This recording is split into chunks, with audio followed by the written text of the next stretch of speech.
Baik, terima kasih. Bismillahirrahmanirrahim. Assalamualaikum warahmatullahi wabarakatuh. Waalaikumsalam Nah, warahmatullahi wabarakatuh. salam. Alhamdulillahirabbil alamin. Wassalatu wassalamu ala asrafil anbiya'i wal mursalin, habibana wa nabiyyana Muhammadin sallallahu alaihi wasallam wa ala alihi wa ashabihi wa man tabi'ahum bi ihsanin ila yaumiddin wa ba'd. Qala Allah Ta'ala fi kitabihil karim, a'udzu billahi minasyaitonir rajim. Bismillahirrahmanirrahim. Alhaakumut takatsur hatta zurtumul maqabir. Kalla saufa ta'lamun, thumma kalla saufa ta'lamun, kalla law ta'lamuna ilmal yaqin, latarawunnal jahim, thumma latarawunnaha aynal yaqin, thumma latus'alunna yawma idzin 'anin na'im. Amma ba'd, wa qala Rasulullah sallallahu alaihi wasallam, man salaka tariqan yaltamis bihi ilman, sahhalallahu lahu bihi tariqan ilal jannah. Amma ba'd, fa inna asdaqal hadisi kitabullah wa khairal huda huda nabiyyu sallallahu alaihi wasallam. Alhamdulillah, syukur kepada Allah Subhanahu wa taala yang telah memberikan kepada kita kenikmatan iman, Islam dan juga ihsan. Kemudian salawat dan salam mari sama-sama kita panjatkan kepada junjungan alam Habibana wa Nabiyana Muhammadin sallallahu alaihi wasallam, kepada seluruh ahlul baitnya, para sahabatnya, serta orang-orang yang senantiasa mengikuti jejak sunnahnya hingga akhir zaman. Yang saya hormati pembicara visiting lecture pada malam hari ini, Bapak Dr. Nyata Nugraha. Terima kasih atas kehadirannya ya, dan juga terima kasih atas waktu dan insya Allah nanti ilmu yang akan diberikan. Kemudian yang kedua, kepada seluruh mahasiswa di program studi Magister Ekonomi Syariah, program Pasca Sarjana Institut Agama Islam Syahid Bogor. Terima kasih sudah hadir, dan juga seluruh rekan-rekan, ibu dan bapak semuanya yang telah hadir pada program visiting lecture, program Pasca Sarjana Institut Agama Islam Syahid Bogor. Alhamdulillah hari ini malam ini adalah visiting lecture yang kedua. Sebelumnya kita membahas tentang manajemen SDM ya. Hari ini kita akan mendiskusikan bersama, kita akan mendengarkan bersama terkait dengan riset metodologi yang insya Allah akan disampaikan oleh Dr. Nyata Nugraha. Terima kasih. Saya kenal beliau lebih kurang 4 tahun lalu ya, 4 atau 3 tahun lalu gitu. Ternyata Ya. perkembangannya sangat luar biasa sekali gitu ya. Dulu sudah luar biasa, sekarang jadi istimewa gitu ya. Alhamdulillah. Baik. Sebenarnya tidak banyak yang ingin saya sampaikan, sedikit saja bahwa program ini adalah program yang insya Allah akan berjalan setiap Jumat terkait dengan riset metodologi ya. Kebetulan hari ini juga saya juga baru baca buku lagi, bukunya Profesor Dr. Haji Kailan ya, MS nih. Ini sebenarnya udah 10 tahun yang lalu, tapi saya baca-baca lagi ternyata masih cukup relevan ya, tentang metode penelitian agama kualitatif interdisipliner ya. Ada beberapa ide yang ya menurut saya masih sangat relevan untuk teman-teman semuanya nih, sehingga bisa dijadikan referensi juga. Ini tahun 2010 ya, sekarang udah 2022, jadi sudah 12 tahun gitu. Baik, saya tidak banyak membacakan CV dari Bapak Dr. Nyata Nugraha SMSI ya. Beliau adalah dosen di Prodi Perbankan Syariah Politeknik Negeri Semarang. Dan salah satu disertasi beliau adalah menggunakan riset metodologi atau riset approach-nya adalah fenomenologi. Ya, ini menjadi satu hal yang sangat menarik, terutama karena fenomenologi itu ya dibangun di atas paradigma post-positivisme ya, atau post-positivistik. Nah, saya tidak banyak, nanti akan saya share juga untuk biodatanya. Sekarang saya akan lebih ingin mendengar secara langsung. Saya juga ingin belajar banyak nih.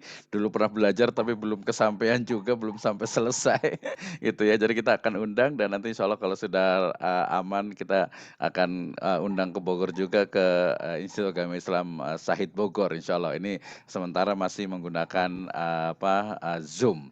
Baik, menghemat waktu saya persilahkan kepada Bapak Dr. Nyata Nugraha, SEMSI, AKT CA ya untuk menyampaikan materinya terkait dengan topik metode fenomenologi dalam penelitian ekonomi dan bisnis syariah. Saya akan sharekan nanti setelah mungkin ada sedikit introduction agar masih kelihatan mukanya nih gitu ya. Jadi nanti saya akan siap untuk sharekan. Kepada beliau saya persilahkan. Terima kasih Pak Dr. Wisnu Abdurrahman. Masya Allah, ini luar biasa ya. Assalamualaikum warahmatullahi wabarakatuh. Waalaikumsalam Waalaikumsalam warahmatullahi wabarakatuh. Terima kasih. Jadi Pak Dr. Wisnu ini adalah pembimbing saya ini. Pembimbing saya 4 tahun lalu, 5 tahun lalu. Dan yang selalu menyemangati saya untuk penelitian kualitatif. Beliau selalu menanamkan kepada saya pada saat awal mau menekuni bidang ini. Penelitian kualitatif itu gampang Pak Nyata. Penelitian kualitatif itu gampang Pak. Itu terus yang selalu beliau sampaikan dan memang gampang gitu. Memang gampang. Dalam arti hanya kita memang harus fokus gitu aja. Nah, terima kasih ini Pak Profesor saya ini, Pak Profesor Abdul Wisnu ini. Jadi terima kasih itu dan alhamdulillah sekarang ya saya juga belum banyak juga sih, masih proses belajar ini Bro. Tapi insya Allah lah nanti ada satu hal yang memang jadi nanti ini saya sampai jam berapa untuk kemudian tanya sampai jam 9 tepat ya atau 9 lebih sekitar 15-an ya 21 lebih 15 menit. Setelah itu baru kita diskusi. Oke, saya akan sharekan screen-nya Pak ya, Dokter ya. Siap ya. Ya, terima kasih. Baik, terima kasih Pak Prof. Wisnu ini. Saya suka panggil Prof, nggak apa-apa ya Pak? Doa insya Allah. Karena ini pembimbing saya asli. Jadi pada yang terhormat Bapak Ibu mahasiswa Pascasarjana INAIS, terima kasih, dan Bapak Ibu semuanya. Ini saya akan membawakan judul yang sesuai dengan permintaan dari Prof. Wisnu ini adalah sebagai ada lag-nya ya. Iya, sebentar. Oh iya, dia pakai. Oke, ya. Ya, 2 klik. Metode fenomenologi ya dalam penelitian ekonomi dan bisnis. Baik, dari ini sekilas saja bahwa memang saya sehari-hari banyak berkecimpung di syariah sehingga pemikiran-pemikiran saya itu atau pengalaman-pengalaman saya itu juga mempengaruhi penelitian. Nah, bahwa hidup Islam kita, yang saya yakini, Islam sebagai pandangan hidup kita itu terus saya jalankan termasuk dalam penelitian. Ya, termasuk dalam penelitian ini bahwa kita juga harus ada satu dakwah. Saya kira itu Prof yang penting yang perlu kita sampaikan intinya. Siap. Bahwa kita harus berdakwah. Dakwah kita melalui apa? Yaitu melalui penelitian. Nah, sehingga next boleh Prof, mohon maaf nih. Ya, nggak apa-apa. Pembimbing saya ini malah karena siap. Jadi saya mohon maaf dulu nih Prof ini untuk mengendalikan karena saya ya ini nih. Siap, insya Allah berkah insya Allah. Lanjut. Amin insya Allah. Jadi Bapak Ibu yang saya hormati, sehingga pola pikir saya itu adalah saya tarik ke atas itu, yaitu kaitannya dengan ateisme dan teisme itu. Karena memang apa yang kita lakukan, termasuk nanti para mahasiswa ya, Bapak Ibu mahasiswa di Pascasarjana INAIS ini, tema yang dimunculkan itu adalah satu tema yang ingin kita dakwahkan. Apa sih yang ingin kita dakwahkan kepada masyarakat? Apa sih yang ingin kita dakwahkan kepada yang lain? Sehingga awal itu saya menyoroti di situ ada ateisme dan teisme yang mengakui Tuhan dan tidak. termasuk sekuler ini saya pisahkan juga, saya gabungkan dengan ateisme.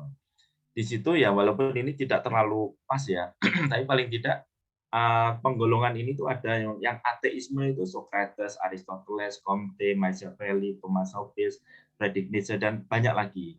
Yang teisme itu Plato saya masukkan teisme bukan berarti dia Muslim ya, tapi dia mengakui adanya Tuhan. Nah, tapi Tuhan menurut Plato sama Tuhan menurut Islam beda ya. Tapi ini kita masukkan bahwa dia percaya itu ada. Beda dengan yang Aristoteles itu. Al-Farabi, Ibnu Miskawai, Ibnu Sina dan sebagainya. Nah, yang ateisme ini tidak membawa Tuhan dalam melakukan kegiatan. Termasuk dalam ekonomi dan bisnis dia nggak akan membawa Tuhan dalam hal yang seperti ini, dia tidak membawa. Bahkan dia memisahkan ada yang memisahkan antara agama dengan kegiatan sehari-hari. Tapi kalau yang teisme ini menyertakan Tuhan dalam segala segi kehidupannya, termasuk dalam kegiatan ekonomi dan bisnis. Termasuk untuk Bapak Ibu semuanya, ya kita sebagai umat Muslim, ini ya harus teisme ini. Dari dulu ini sudah ada pertentangan antara ateisme sama teisme. Gitu. Hanya masalahnya yang ateisme yang sekuler inilah yang sekarang menjadi mainstream. Bahwa kalau yang nanti akan secara teknis bahwa yang tidak yang memisahkan itulah yang bagus yang dianggap sebagai ilmiah sekarang ini. Sehingga kalau saya kan orang akuntansi gitu ya, Bro. Ketika membuat satu referensi dan referensinya bukan dari jurnal itu tidak dianggap tidak ilmiah. Kemudian saya sampaikan kalau yang saya pakai referensi itu Al-Qur'an, saya katakan, beranikah Bapak mengatakan bahwa Al-Qur'an itu tidak ilmiah? Padahal nggak berani menjawab, tidak berani juga. Ketika dikatakan loh, Pak Nyata kok referensinya kok bukan jurnal, berarti tidak ilmiah itu. Bukan. Nah, seperti yang disampaikan Machiavelli, ini yang ateis-ateis itu ya. Jadi jangan sampai pemikiran kita itu seperti ini.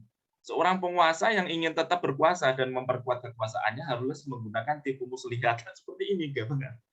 Ajarannya itu ya licik, dusta digabung dengan penggunaan kekejaman, penggunaan kekuatan ini kan ada ya di suatu negara ya. Nah itu ini Machiavelli ini yang punya rumus ya harus pakai kejaman kekuatan.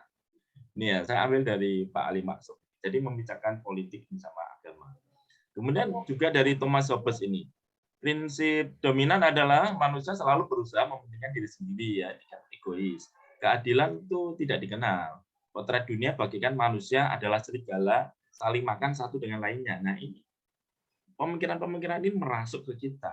Kita saling memakan, kita saling menjatuhkan, termasuk dalam dunia bisnis. Itu pemikiran ateisme yang perlu saya sampaikan. Hobbes adalah pelopor individualisme modern yang menghapuskan kewajiban moral dari wilayah politik. Nggak penting itu moral, yang penting politik kekuasaan. Menurut Hobbes lah ya. Nah ini berikutnya adalah, nah ini yang parah ini, Nietzsche ini. God is tot ini bahasa ini ya, Jerman ya, ungkapan bahasa Jerman ini. Itu artinya Tuhan itu sudah mati. Enggak ada Tuhan, Tuhan itu sudah mati. Jadi jangan membawa ilmu pengetahuan dengan Tuhan itu sudah enggak ada. Kata si Nietzsche ini, ateis dia. Melepaskan kepercayaan kepada Tuhan akan membuka jalan bagi kemampuan kreatif manusia untuk berkembang sepenuhnya. Jadi menurut Nietzsche ini, kalau tidak membawa Tuhan dalam ilmu pengetahuan, itu pun nanti akan kreatif manusia. Nggak terbelenggu, kata dia. Nah, ini kan pertentangan ini kan kuat sekali. Nah, itu next ini sehingga yang saya sampaikan, Comte ini juga sama. Ini sudah mulai agak ke sini ya, tahun 1800-an. Comte ini menggabungkan pemikiran Plato yang idealis dengan pemikiran Aristoteles yang pragmatis itu menjadi positivistik. Nah ini kemudian yang penelitian-penelitian itu nanti masuk ke sini. Banyak yang mengikuti Comte ini. Berawal dari ilmu eksakta yang berkembang, waktu itu Comte mencoba menerjemahkan ilmu-ilmu sosial dengan paradigma eksakta. Inilah yang terjadi sampai sekarang. Yaitu apa? Yaitu ilmu-ilmu eksakta itu kan berkembang pada saat itu. Eksakta itu bagus ya, fisika, matematika itu kan jelas 2 tambah 2 ya 4 gitu. Kemudian kalau ada fisika ada naik turun, ada pesawat apa namanya itu lingkaran dan sebagainya itu jelas itu. Tapi kemudian Comte ini mencoba menerjemahkan ilmu-ilmu sosial dengan paradigma eksakta. Jadi ilmu-ilmu sosial itu kan hubungan antara manusia dengan manusia, manusia dengan kelompok, kelompok dengan kelompok. Itu kemudian oleh Comte ini dibuat semacam eksakta. Jadi semuanya itu kuantitatif gitu lah gampangnya. Semuanya kuantitatif. Jadi positivis itu. Di mana dalam paradigma eksakta semua ilmu harus bisa dibuktikan kebenarannya dengan melakukan eksperimen atau dengan melihat realitas sosial yang ada. Jadi kalau tidak bisa diraba, tidak bisa dilihat, itu berarti tidak ada. Kalau seperti itu kan bahaya dalam Islam. Malaikat itu ada apa tidak? Kalau kita menggunakan Comte ini, bahaya. Kita tidak bisa melihat, tidak bisa mendengar, tidak bisa merasakan. Apakah memang malaikat itu nggak ada? Nggak bisa, kita pakai ini. Nah inilah bahaya-bahaya ini yang mau saya sampaikan dulu nih, katanya dengan filosofi, filsafatnya itu memang harus muncul dulu. Nah, tanpa melewati prosedur ilmiah, dan menurut Comte itu prosedur ilmiah itu yang seperti itu, maka tidak dianggap sebagai pengetahuan ilmiah, dan itu salah. Oh, itu berarti tidak ilmiah, itu salah. Nah, inilah yang memang harus kita bongkar itu. Nah, next-nya sehingga filsafat Islam inilah yang sangat berbeda, yang teisme di sini, yaitu tauhid atau mengesahkan Allah merupakan prinsip dasar ajaran Islam yang harus dijabarkan dalam berbagai aspek kehidupan, termasuk di penelitian kita, bidang sosial, politik, ekonomi, hukum, maupun agama. Nah, itu tuh tadi tauhid ini memang harus kita munculkan. Visi tauhid harus secara nyata terintegrasi dalam wawasan ekonomi kita. Nah, dari hal yang ada itu, maka kita sekarang ini itu terkungkung dalam penelitian sosial sebenarnya, tetapi dipaksakan harus seperti eksakta. Nah, ini kita bisa lihat next berikutnya. Nah, ini yang tadi bahwa Plato, Aristoteles, ya, kemudian dia itu digabungkan oleh Auguste Comte, maka muncullah sini. Yang pertama di sini positivisme, yaitu sebuah ilmu harus valid, observable dan objektif serta memenuhi standar ilmiah sebagai ilmu. Jadi harus observable. Kalau itu positivis itu ya. Kalau enggak dianggap enggak ada ilmunya itu.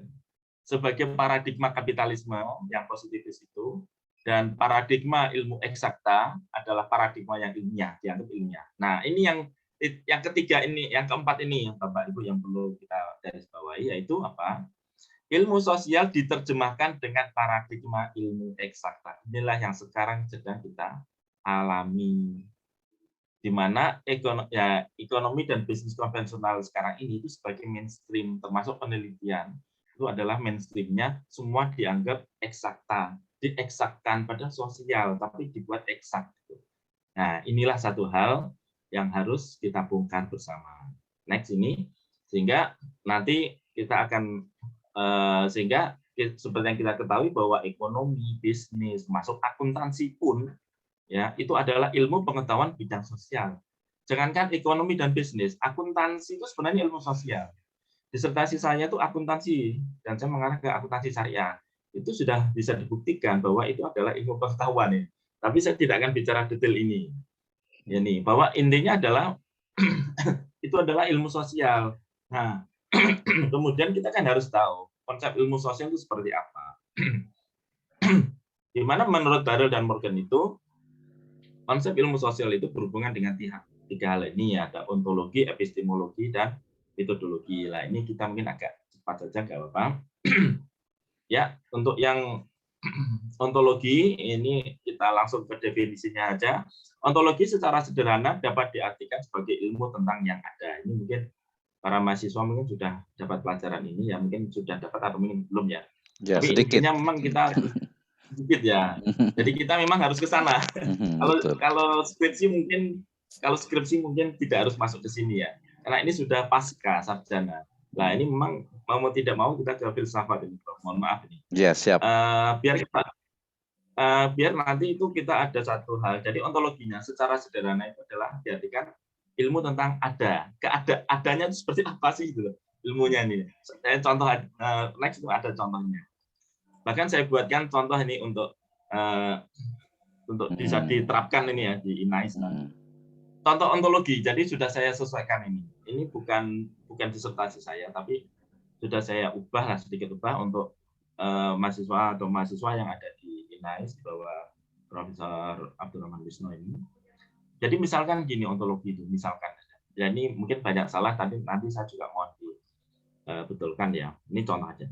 Ekonomi dan bisnis syariah, ini sesuai dengan judul ya, yang ada di ini Pascasarjana INAIS. Ekonomi dan bisnis syariah merupakan realitas yang terbentuk secara sosial, sesuai dengan karakteristik unik yang melekat pada masyarakat tersebut. Saya katakan adalah merupakan realitas yang terbentuk secara sosial. Kenapa? Agar orang itu berbicara ekonomi dan bisnis itu jangan bicara masalah uang saja. Bahkan sekarang ini yang dipentingkan masalah ekonomi dan bisnis itu masalah uang. Nah, ini yang salah. Ekonomi dan bisnis itu masalah sosial. Bahkan ketika kita gabungkan dengan karakteristik unik, di mana karena masyarakat Indonesia adalah mayoritas beragama Islam, maka konteks ekonomi dan bisnis syariah itu harus sesuai dengan nilai-nilai Islam. Nah, jadi artinya ada satu karakteristik unik, yaitu apa karakteristik uniknya? Karakteristik uniknya adalah Islam itu, syariahnya itu. Jadi harus sesuai dengan nilai-nilai Islam. Nah, inilah ontologinya. Jadi kita melihat ekonomi dan bisnis itu jangan hanya dipandang masak pagi 3 di mute. Ya, taruhan di mute ya. Pak syukur dengan Pak Taufik. Ya, ini enggak sengaja. Nah, jadi ini yang perlu kita buat ini, yang pemahaman awal ini. Di dalam Islam, yang penting itu bukan masalah uangnya berapa, ekonomi dan bisnis. Labanya berapa, asetnya berapa. Bukan itu yang penting. Tapi yang lebih penting adalah apakah aset, apakah barang yang kita punyai itu halal apa tidak. Pendapatan kita sebagai bapak, sebagai laki-laki, sebagai atau ibu yang penerimaan itu ya. Pendapatan kita itu yang pertama kali kita pikirkan adalah pendapatan kita itu halal apa tidak. Harusnya itu dulu, baru jumlahnya. Yang penting halal kan gitu. Bukan, wah ini banyak dulu, baru kemudian masuk ke, oh ini halal apa tidak. Jangan dibalik. Makanya ontologi ini, pemahaman ini, sesuatu yang ada ini itu harus kita yakini dulu bahwa ekonomi dan bisnis itu merupakan realitas secara sosial. Kalau di Indonesia, berarti kan sosialnya banyak yang dipengaruhi Islam kan gitu. Nah gitu. Nah, kalau di kapitalis sana ya di sana itu nggak mengenal itu ya sudah seperti itu kan gitu. Sehingga penelitian Barat dan penelitian Indonesia bisa beda gitu. Karena ontologinya sudah beda. Sosial yang mempengaruhi juga beda. Kan seperti itu. Nah, sehingga dengan ontologi yang ada, epistemologinya berikutnya itu ada. Oke. Ya. Next-nya untuk ontologinya berarti kemudian dengan ontologi ini maka epistemologinya seperti apa? Nah, kita lihat sebentar. Epistemologi itu maksudnya adalah ilmu atau teori dari suatu pengetahuan. Jadi pengetahuan itu ilmunya seperti apa atau teorinya seperti apa dengan ilmu pengetahuan. Dan ini hubungannya dengan ontologi tadi. Ontologi tadi itu kan ada masalah keadaannya adalah sesuatu bisnis dan ekonomi dan macam bisnis itu adalah sosial kan, masalah sosial dan dipengaruhi oleh keunikan di daerah itu kan. Nah, sehingga bagaimana kita mengelola ini, maka contohnya saja biar lebih next mungkin bisa ada contohnya. Epistemologi itu adalah pengetahuan itu dapat dikembangkan dengan pendekatan subjektif. Subjektif itu menurut dia itu subjektif ya. Tidak berdasarkan angka-angka, itu objektif kan. Bisa berdasarkan pendekatan subjektif dan dikaitkan dengan konteks sosial, di mana ekonomi dan bisnis syariah itu dipraktekkan. Misalkan di Indonesia kan berarti ekonomi dan bisnisnya itu kan syariah ya, sesuai dengan Islam ini. Jadi contohnya seperti itu, pengetahuan itu dapat dikembangkan dengan pendekatan subjektif. Ini yang berbeda. Bahwa sekarang ini yang namanya pengetahuan itu hanya boleh dikembangkan dengan pendekatan objektif. Kalau ada angka, ada pakai statistik kuantitatif itu baru dikatakan pengetahuan yang tadi menurut si Comte. Tapi kan kita kan ilmu sosial, gitu Bang. Jadi nggak boleh kita mengikuti harus objektif, enggak bisa subjektif. Dengan epistemologi ini cara mengembangkan pengetahuan itu bisa dengan subjektif. Jadi tidak harus dengan penelitian-penelitian banyak ini kemudian diteliti dan sebagainya, angka-angka dan sebagainya. Tidak harus seperti itu. Objektif ya boleh, tapi subjektif juga boleh gitu loh. Tidak bisa menghalangi subjektif, nggak boleh itu enggak. Ini bukan berarti yang benar harus subjektif, bukan. Objektif juga iya, memang dibutuhkan. Tapi bukan berarti subjektif kemudian tidak diperlukan. Nah, berikutnya adalah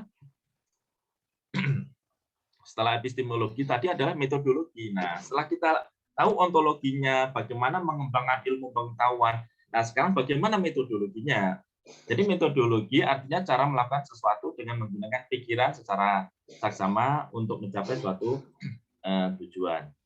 Nah, ini contohnya, misalkan next-nya, ya itu untuk tadi untuk mencapainya. Nah, ini dari 3 hal tadi itu dipengaruhi dengan paradigma, paradigm ya. Paradigma adalah pandangan dunia atau worldview sebagai dasar keyakinan dalam teori, ini menurut Kuhn ya. Jadi pandangan dunia sebagai dasar keyakinan dalam teori. Itu. Paradigma merupakan suatu filosofi yang mendasarkan pada apa yang namanya ontologi, epistemologi, dan metode tertentu. Nah, ini Barrell and Morgan tahun 79. Jadi apa yang kita sampaikan ini sudah ada para peneliti terdahulu yang memang meneliti hal itu. Jadi kita harus kuatkan dulu ontologinya, epistemologinya, sama metodenya tadi. Nah, itu paradigma untuk apa? Nah, ini kemudian nanti akan kita sampai ke fenomenologi, di mana pembagian paradigma itu menurut Barrell and Morgan itu ada 4 ya kalau salah ya. Yang pertama adalah paradigma fungsionalis. Namanya fungsionalis. Itu nanti kita bisa cari di jurnalnya Barrell and Morgan ini, sangat terkenal ini, pembagian 4 ini. Paradigma fungsionalis yang bersumber pada sosiologi regulasi dengan menggunakan sudut pandang objektif. Nah, objektif. Boleh memang ada. Pendekatan ini mengartikulasikan dunia sebagai artefak empiris. Jadi kayak empiris gitu aja lah. Pokoknya dianggap barang gitu. Yang kedua adalah paradigma interpretif yang bersumber pada sosiologi regulasi dengan menggunakan sudut pandang subjektif. Nah, paradigma interpretif itu dengan sudut pandang subjektif. Nyambung tadi ya, nyambung dengan yang fenomenologi tadi ya. Nyambung dengan apa namanya, ada ontologi, kemudian ada epistemologinya tadi. Nah, ini subjektif, boleh subjektif. Kemudian yang ketiga ada paradigma radikal humanis yang perhatian utamanya untuk mengembangkan sosiologi of radical change dari sudut pandang subjektif. Dan yang keempat radikal strukturalisme ya, yang perhatian utamanya untuk mengembangkan sosiologi of radical change dari sudut pandang objektif. Nah, yang saya garis bawahi adalah paradigma interpretif ini yang bersumber pada sosiologi regulasi dengan menggunakan sudut pandang subjektif. Ini tadi kan berhubungan dengan ontologi dan epistemologi yang sudah kita kembangkan tadi. Gitu kan? Nyambungnya ke sana. Nah, next kemudian sehingga kita kasih contoh misalkan konsekuensi dari ontologi dan epistemologi. Jadi memang ini ada masuknya ke ontologi dan epistemologi yang ada. Maka riset ekonomi dan bisnis syariah bisa bersifat kualitatif dalam paradigma interpretif. Itu paradigma interpretif itu tadi yang bisa dengan subjektif, dengan pengembangannya subjektif itu sesuai dengan apa namanya epistemologi yang tadi sudah kita kembangkan. Nah itu. Jadi apakah ini dikatakan tidak ilmiah? Ya ilmiah. Kalau mereka mengatakan sesuatu itu harus objektif, harus bisa diraba, harus bisa dilihat. Kalau tidak ilmiah, ya nggak bisa. Kita punya pandangan yang lain. Nah, dan para pakar itu juga sudah mengatakan itu, tidak hanya seperti itu. Yang subjektif pun itu ilmiah itu. Nah, ini yang perlu kita sampaikan. Ya, next. Nah, sekarang tadi kan kita masuk ke paradigma interpretif. Tadi kan ada 4 itu kan, 4 untuk paradigma. Nah, salah satunya adalah paradigma interpretif. Nah, ini paradigma interpretif inilah kemudian yang kita kembangkan. Yang salah satu yang nomor 5-nya itulah yang fenomenologi. Nah, ini yang baru masuk ke fenomenologi nih. Ya. Nah, dari paradigma interpretif itu, nah, ini mungkin saya ini dulu. Jadi nanti mahasiswa di INAIS nanti bisa pakai salah satu dari 5 ini, Bro. Ya, Bisa betul. pakai riset naratif, ya, bisa pakai grounded theory, bisa pakai etnografi, bisa pakai studi kasus, bisa pakai fenomenologi. Nah, jadi saya jelaskan awal itu agar nanti silahkan dikembangkan. Bisa jadi saya menjelaskan sekarang fenomenologi, tapi mungkin mahasiswa dari INAIS pasca sarjana nanti bisa pakai yang lain, atau Bapak Ibu yang lain nanti bisa yang lain. Itu. Ini yang perlu saya garis bawahi, bahwa fenomenologi adalah bagian saja dari paradigma interpretif yang subjektif tadi. Jadi keempat-empatnya ini subjektif semua, kelima-limanya ini subjektif semua, karena pakai interpretif, paradigma interpretif. Dan ini ilmiah. Yang mengatakan tidak ilmiah itu kan yang golongan-golongan yang sekuler yang itu tadi, karena harus ada, semua itu harus ada angka-angka. Hanya sekarang ini terbawa dan orang itu nggak tahu sejarahnya, sehingga yang dikatakan kalau tidak ada hitungan statistik itu dianggap tidak ilmiah. Oh ya, jangan seperti itu kan, gitu kan. Apakah Al-Quran itu tidak ilmiah, nggak ada statistiknya? Nggak bisa kan seperti itu.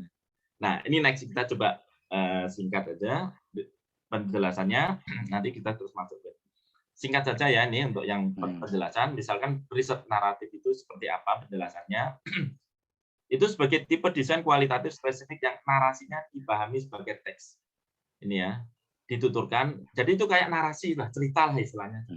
Kita langsung sini aja. Fokus utama riset naratif adalah mengeksplorasi kehidupan seorang individu dan menuturkan cerita tentang pengalaman individual. Jadi kalau kita mau menggali tokoh ekonomi syariah Indonesia, tokoh ekonomi syariah dunia, maka kita bisa pakai riset naratif, gitu. Kita gali dia, satu orang itu digali. Yang digali satu orang, pemikirannya, perilakunya dan sebagainya digali. Maka kalau kita ingin menggali, berarti kita pakai riset naratif. Itu kan subjektif. Kebenarannya gimana? Ya nanti kita pakai ada metode penelitiannya kan itu. Nah, ini adalah paradigma interpretif, salah satunya pakai riset naratif. Boleh nggak? Boleh. Next, kemudian, jadi tergantung pada apa yang akan kita teliti. Itu. Grounded theory. Grounded theory itu adalah melakukan penelitian ya pada pengembangan teori yang didasarkan pada data dari lapangan, yaitu pandangan dari para partisipan. Jadi misalkan ada sesuatu hal, kita melakukan penelitian itu. Kita penelitian itu, si peneliti itu tidak boleh membawa suatu teori. Tetapi si peneliti itu masuk ke dalam yang diteliti, lingkungan yang diteliti, ditanyain, ini tanpa harus mengatakan itu benar apa salah, itu kan salah. Enggak, pokoknya diteliti semua, kemudian digabungkan, dianalisis, sampai akhirnya si peneliti ini mendapatkan suatu teori berdasarkan orang-orang di situ, bukan berdasarkan peneliti. Jadi berdasarkan suatu kelompok itu yang diteliti itu akhirnya muncul suatu teori. Nah, penelitian yang ini berarti kan banyak orang. Kalau yang narasi tadi kan satu orang, kalau grounded teori ini kan banyak. Nah, dari sini itu nanti akhirnya sampai menghasilkan suatu teori. Bukan teori seperti yang positif sekarang loh ya. Ada teori kalau di ekonomi itu kan banyak ya, misalkan tentang agensi teori, tentang apalagi itu kan teori yang sudah bukan teori itu maksudnya. Tetapi adalah suatu teori yang memang dieksplorasi, yang ketemu orang-orang tuh nggak tahu teorinya, tapi karena kita sebagai peneliti bisa ada caranya. Nanti yang kaitannya dengan olah data di bagian belakang. Nah itu yang grounded theory gitu. Next, kemudian etnografi. Kalau etnografi itu adalah fokusnya mendeskripsikan dan menafsirkan pola kebudayaan yang sama dari suatu kelompok. Jadi etnografi itu tidak perorangan narasi tadi, tapi ini adalah suatu kelompok yang mempunyai budaya yang sama. Nah ini Prof. Abdurrahman Bisma itu pernah nih, saya juga sudah baca bukunya itu. Banyak sekali beliau melakukan etnografi kalau tidak salah, tapi namanya saya nggak tahu. Apa namanya? Ya, etnografi di Baduy dengan Kampung Naga. Nah, itu saya baca itu. Karena saya tertarik itu. Beliau karena guru saya baca buku-buku beliau itu. Menggali, ini nanti beliau yang menjelaskan ini, etnografi ini. Ini bagian dari jadi satu kelompok ikut ke sana, tergiur masuk ke sana, beliau saya ada fotonya ikut jalan-jalan pakai baju putih itu kan di mana kaitannya dengan Islam itu. Nah, ini beliau ahlinya, ini jelas. Nah, jadi kan nanti kalau mau disertasinya pasca sarjana, tesisnya pasca sarjana kalau pakai etnografi, nah, tesis ya, berarti etnografi berarti nanti dengan Prof. Abdurrahman Wisno gitu. Nah, fenomenologi ke Prof nyata ya. So, boleh. Jadi seperti itu. Tapi ini kan Islami gitu kan. Nah, ini. Kemudian berikutnya adalah studi kasus. Nah, studi kasus ini juga fokus studi kasus adalah mengembangkan deskripsi dan analisis mendalam tentang kasus atau beragam kasus. Jadi boleh kasus atau beberapa kasus, tapi yang beberapa yang berkaitan itu agar tersedia pemahaman mendalam tentang kasus atau berbagai kasus. Jadi istilahnya kalau dikatakan kasus saja itu kan kadang-kadang ada beberapa kasus tapi yang sama atau yang setara. Nah, itu tetap namanya studi kasus. Jangan dianggap studi kasus itu hanya satu perusahaan saja, tapi bisa dari satu hal itu. Nah, itu studi kasus. Nah, yang terakhir adalah fenomenologi ya. Nah, inilah yang inti dari ini, fenomenologi. Jadi sekalian, nah ini sekarang kita baru masuk ke fenomenologi. Tapi maksudnya bahwa penelitian di pasca sarjana INAIS itu jangan hanya fenomenologi saja. Fenomenologi salah satunya. Nanti bisa pakai itu tadi yang lain, etnografi, teori, studi kasus dan sebagainya. Baik, Bapak Ibu yang saya hormati, para mahasiswa INAIS dan Bapak Ibu. Jadi fenomenologi ini tadi dengan kaitan tadi ya, bahwa paradigmanya adalah paradigma interpretif, menginterpretasikan. Jadi riset fenomenologis itu mendeskripsikan pemaknaan umum dari sejumlah individu terhadap berbagai pengalaman hidup mereka terkait dengan konsep atau fenomena. Saya katakan aja fenomena lah, biar gampang. Jadi ketika ada fenomena, fenomenologi itu memang harus ada fenomena yang diteliti. Fenomena itu bukan hanya adalah gunung meletus, itu fenomena. Gunung Semeru. Kemudian apa kaitannya dengan kehidupan perekonomian ini? Dengan adanya gunung meletus itu, bagaimana perekonomian mereka? Nah, itu namanya fenomena gunung meletusnya itu hubungannya dengan ekonomi syariah dan yang lain itu. Nah, itu ada fenomenanya dulu. Nah, ada fenomenanya apa sih yang mau diteliti? Ada fenomena ini. Atau yang fenomena misalkan pindah ibu kota, itu fenomena juga itu. Nah, ada hal-hal yang memang yang fenomena tapi berhubungan dengan yang ekonomi syariah atau minyak syariah. Mungkin Pak Prof nih, minyak goreng. Minyak itu fenomena. Bisa kita lakukan penelitian. Fenomena, sekarang kita bicara detail masalah fenomenologi ya. Minyak misalkan, biar contoh gampang ya. Maka dengan adanya minyak itu kan langka. Nah, yang mau kita teliti apa dulu? Jadi kita memang harus membuat satu pertanyaan. Biasanya untuk pertanyaan fenomenologi itu adalah bagaimana terjadinya kok bisa minyak itu kosong atau langka. Nah, kalau pertanyaan bagaimana bisa minyak itu langka, itu kan nggak bisa dijawab dengan penelitian kuantitatif gitu. Angka-angka apa yang mau diambil? Dia hanya melihat fenomena, oh ini kosong. Terus bagaimana? Mengapa terjadi? Itu nggak akan bisa kalau dilakukan dengan kuantitatif. Tapi itu bisa dilakukan hanya dengan kualitatif. Nah, salah satunya adalah dengan fenomenologi ini. Kualitatif kan itu. Karena dengan ada mengeksplorasi. Bukan berarti yang kuantitatif itu nggak bagus. Bukan. Ini tergantung pada pertanyaan penelitian. Penelitian adalah bagaimana. Kalau bagaimana itu banyak di kualitatif. Nah, kenapa fenomenologi? Fenomenologi itu berhubungan dengan fenomena, dan yang kita teliti adalah para pelakunya. Jadi fenomenologi itu kita meneliti orang-orang yang betul-betul terdampak langsung oleh fenomena itu. Siapa yang terdampak langsung? Berarti yang kita teliti itu siapa? Banyak yang terdampak langsung. Pertama, bisa ibu-ibu. Yang kedua, bisa para pengambil keputusan atau menteri perdagangan atau dinas perdagangan yang mengurusi itu, pokoknya minyak, pabrik minyak, itu kan semuanya berhubungan. Nah, yang kita wawancarai adalah orang-orangnya itu, yang berhubungan langsung dengan minyak itu. sampai kita paham betul kenapa kok bisa langka. Dan kenapa ketika harga naik kok tiba-tiba banyak. Luar biasa ini. Ini perlu ini diteliti ini ya, mahasiswa KSD. Betul. Jadi ini dengan fenomena ini, fenomenologi ini. Siapa saja yang kita teliti. Nah, kita di proposal itu nanti kita matangkan itu.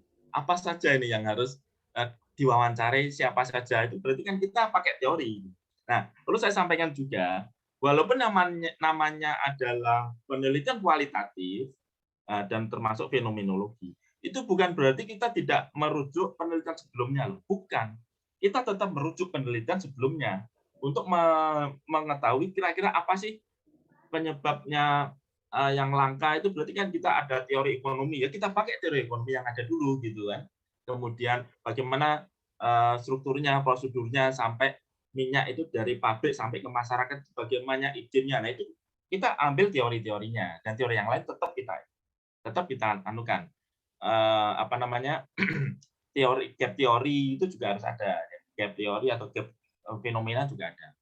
Jadi tetap ilmiah ini ya. Riset ini fokus untuk mendeskripsikan apa yang sama atau umum dari semua partisipan ketika mereka mengalami fenomena. Misalkan itu tadi ya, minyak langka itu fenomena ini.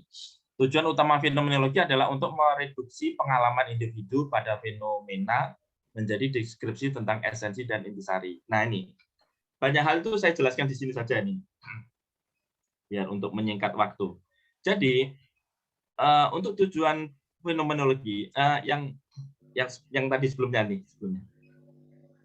Ya, nah, terima kasih. Jadi ini adalah menjadi deskripsi tentang esensi atau intisari universal. Jadi maksudnya tadi itu kan banyak yang terdampak nih, atau banyak yang ikut, mulai dari kementerian, mulai kemudian dinas-dinas atau pabrik, itu diwawancara itu kan beda-beda.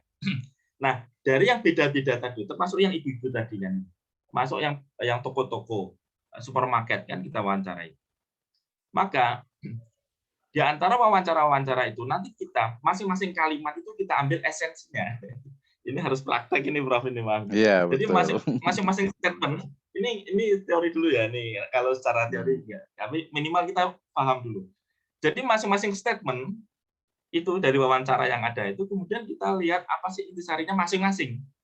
Menurut ibu-ibu bagaimana, menurut pedagang bagaimana, menurut dinas bagaimana, menurut kementerian bagaimana. Nah, itu tuh kita ambil intisarinya. Jadi kita menyeluruh sampai ini. Itu bagaimana ini. Nah, dari situ kemudian kita ambil hubungan antara tema-tema yang ada. Ini untuk sudah mulai analisis data. Intinya gitulah intinya. Bahwa kita mewawancarai. Mewawancaranya itu adalah dengan wawancara yang mendalam. Ya, mungkin kita bisa next dulu.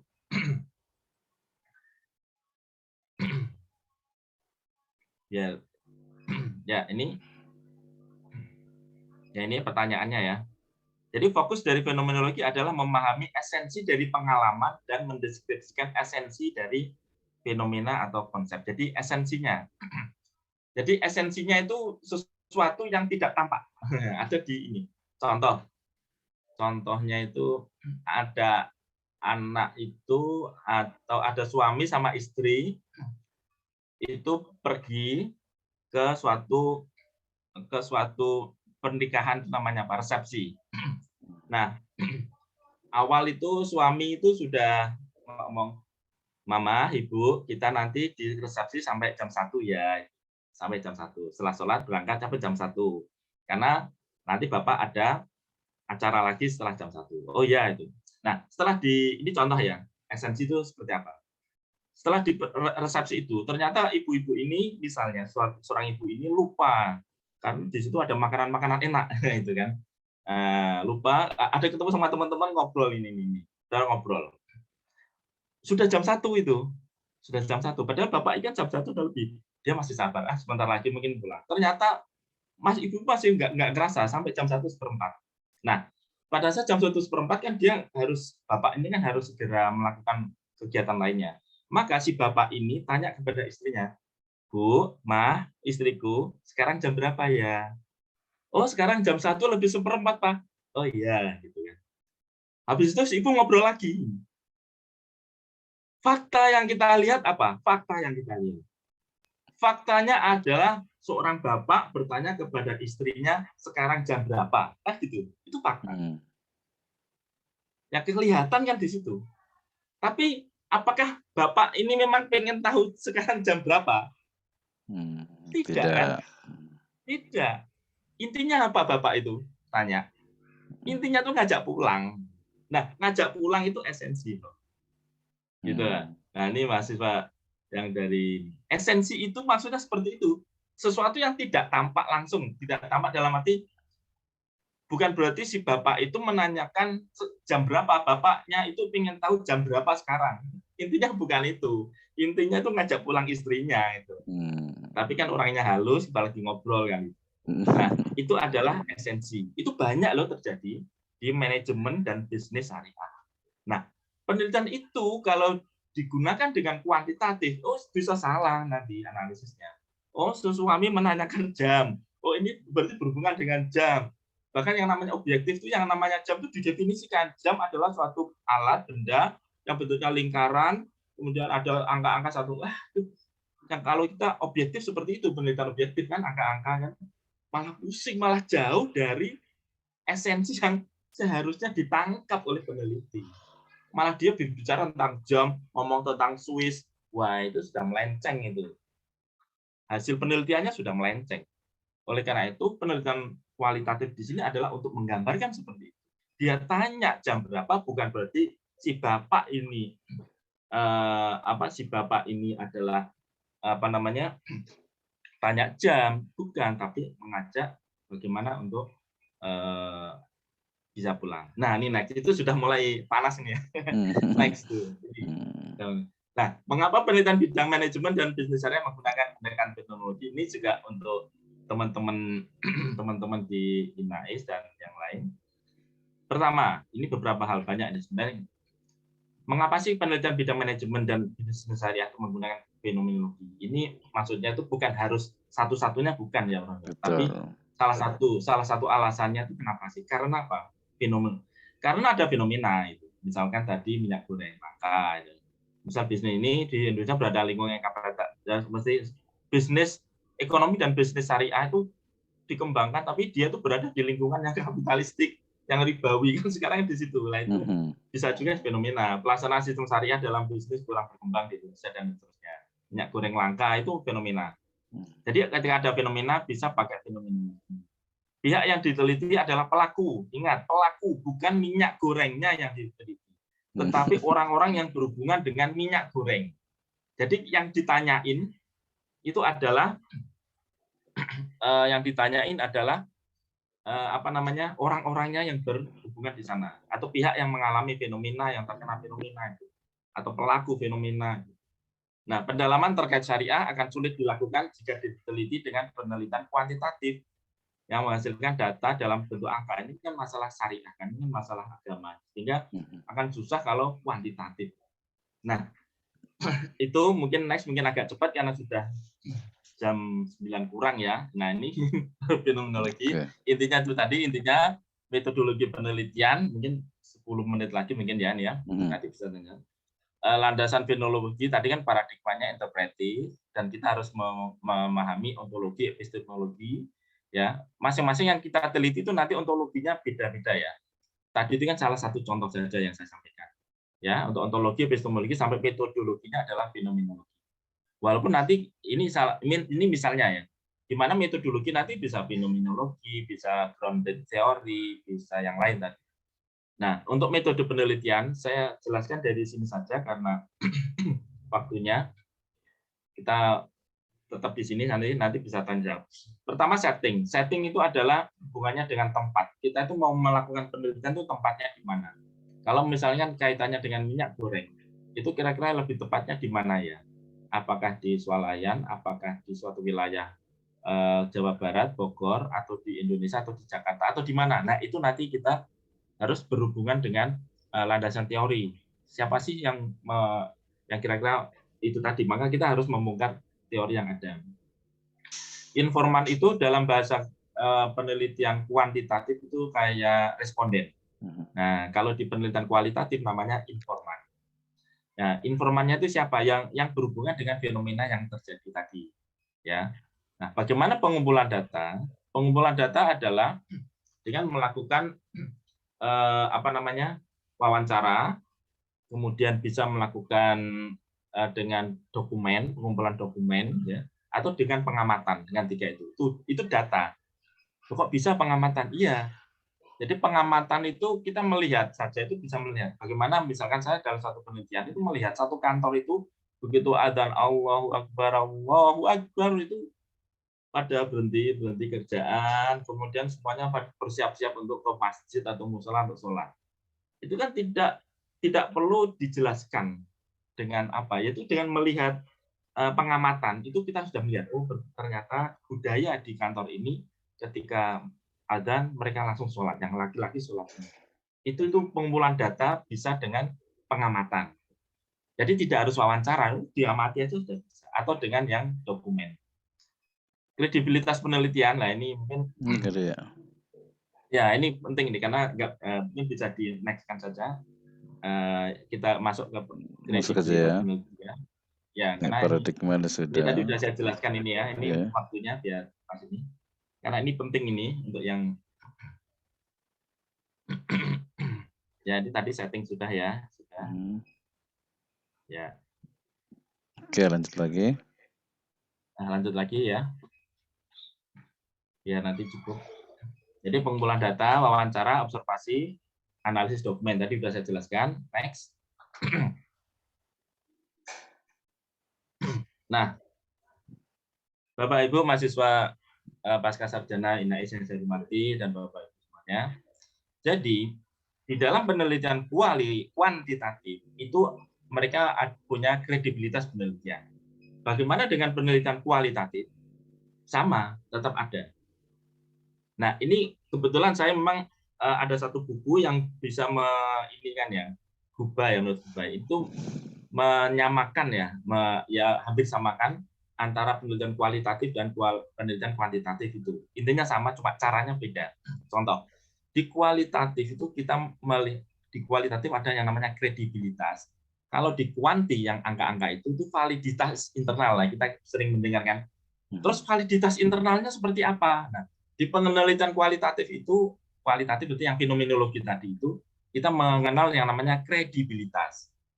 Adalah apa yang dilaporkan oleh peneliti sesuai dengan sesungguhnya terjadi di objek yang diteliti. Jadi betul-betul kita bisa memastikan bahwa itu terjadi betul gitu.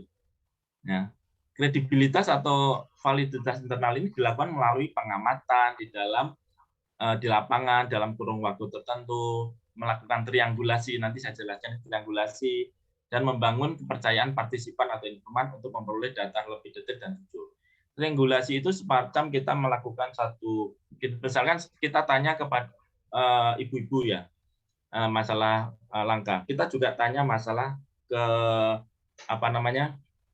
ke pedagangnya, ke kementeriannya, ke dinasnya. Jadi data-data itu sama apa tidak, itu namanya triangulasi, gitu ya. Jadi kualitatif itu ya ada saling cross check juga datanya. Transferabilitas atau validitas eksternal itu juga bisa adalah derajat ketepatan dalam diterapkannya hasil penelitian pada konteks atau setting yang lain. Kalau validitas eksternal yang kuanti itu kan sampelnya kan harus banyak, harus 100, harus 200. Kalau di kualitatif kan enggak. Tapi kan bisa diterapkan lagi. Ya, next ini untuk membuktikan ini, memastikan bahwa penelitian kualitatif itu ya dari segi ini juga ilmiah gitu kan. Dependabilitas itu kalau reliable apa enggak lah, ini di kuantitatif sering nih reliabilitasnya. Studi dapat direplikasi gitu kan. Kemudian next, yang penting bisa direplikasi sehingga langkah-langkahnya muncul. Konfirmabilitas itu objektivitasnya dalam menguji kejujuran peneliti dalam meneliti dan dapat disepakati banyak orang dan tidak bias.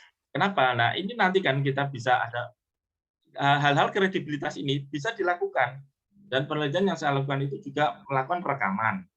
Rekaman pun itu saya menggunakan minimal 2. Kalau satu alat rusak, satunya masih ada. Kalau dua-duanya bagus kan alhamdulillah. Rekaman itu kan bukti otentik itu. Rekaman itu kemudian kita lakukan ditulis apa namanya itu? Transkrip. Nah, ditranskrip. Sampai per menit itu saya tulis jawaban. Responden menjawab sekian menit ini. Itu kita tulis. Nah, baru kemudian kita lanjut analisa yang berikutnya ya, nanti kita lewati. Sampai ketika saya merujuk suatu kesimpulan, itu saya katakan bahwa ini seperti ini, sumbernya adalah Bapak A yang mengatakan ini pada rekaman ini pada menit kesekian. Wah, itu kan cepat sekali itu. Ya.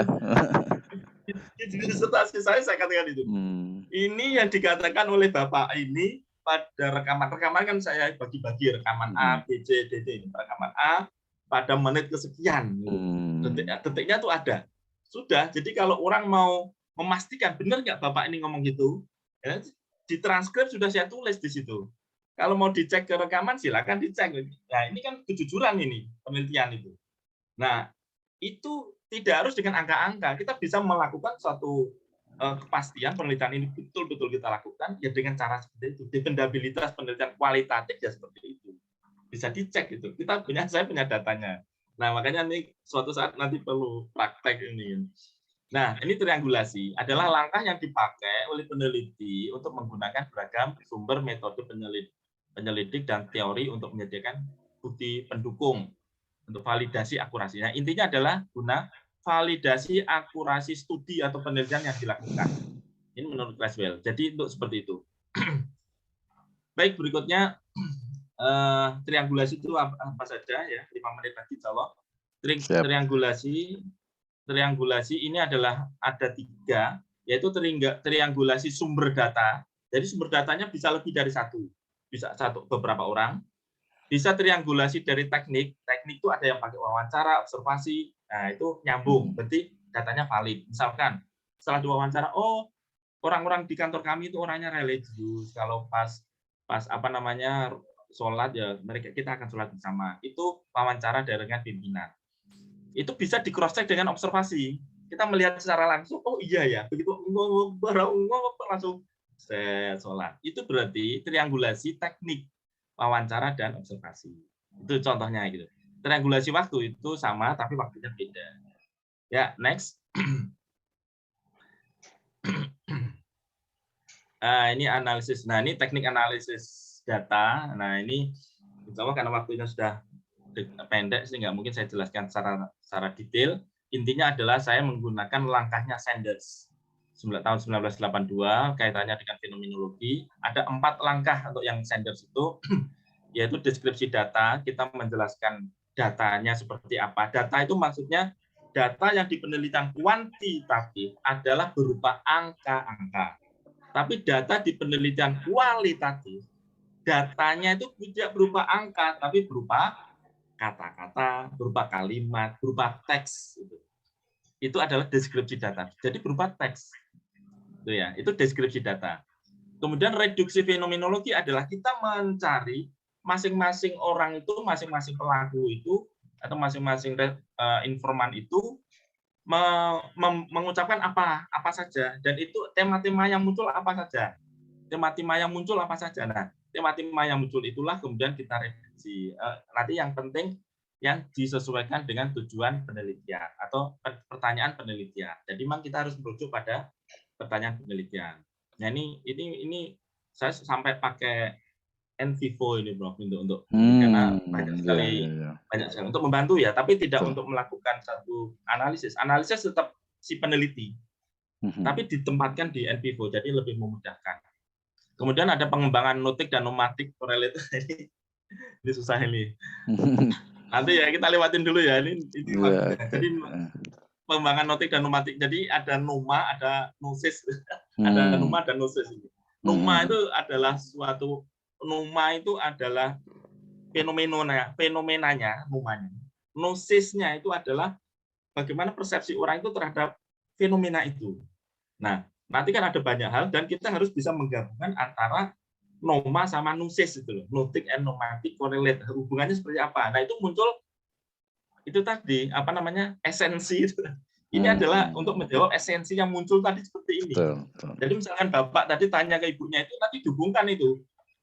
Jadi jangan sampai kita membuat kesimpulan itu nanti masuknya di sini nomor 3 ini untuk bisa maksudnya itu bukan untuk tanya jam tapi adalah yuk balik gitu loh.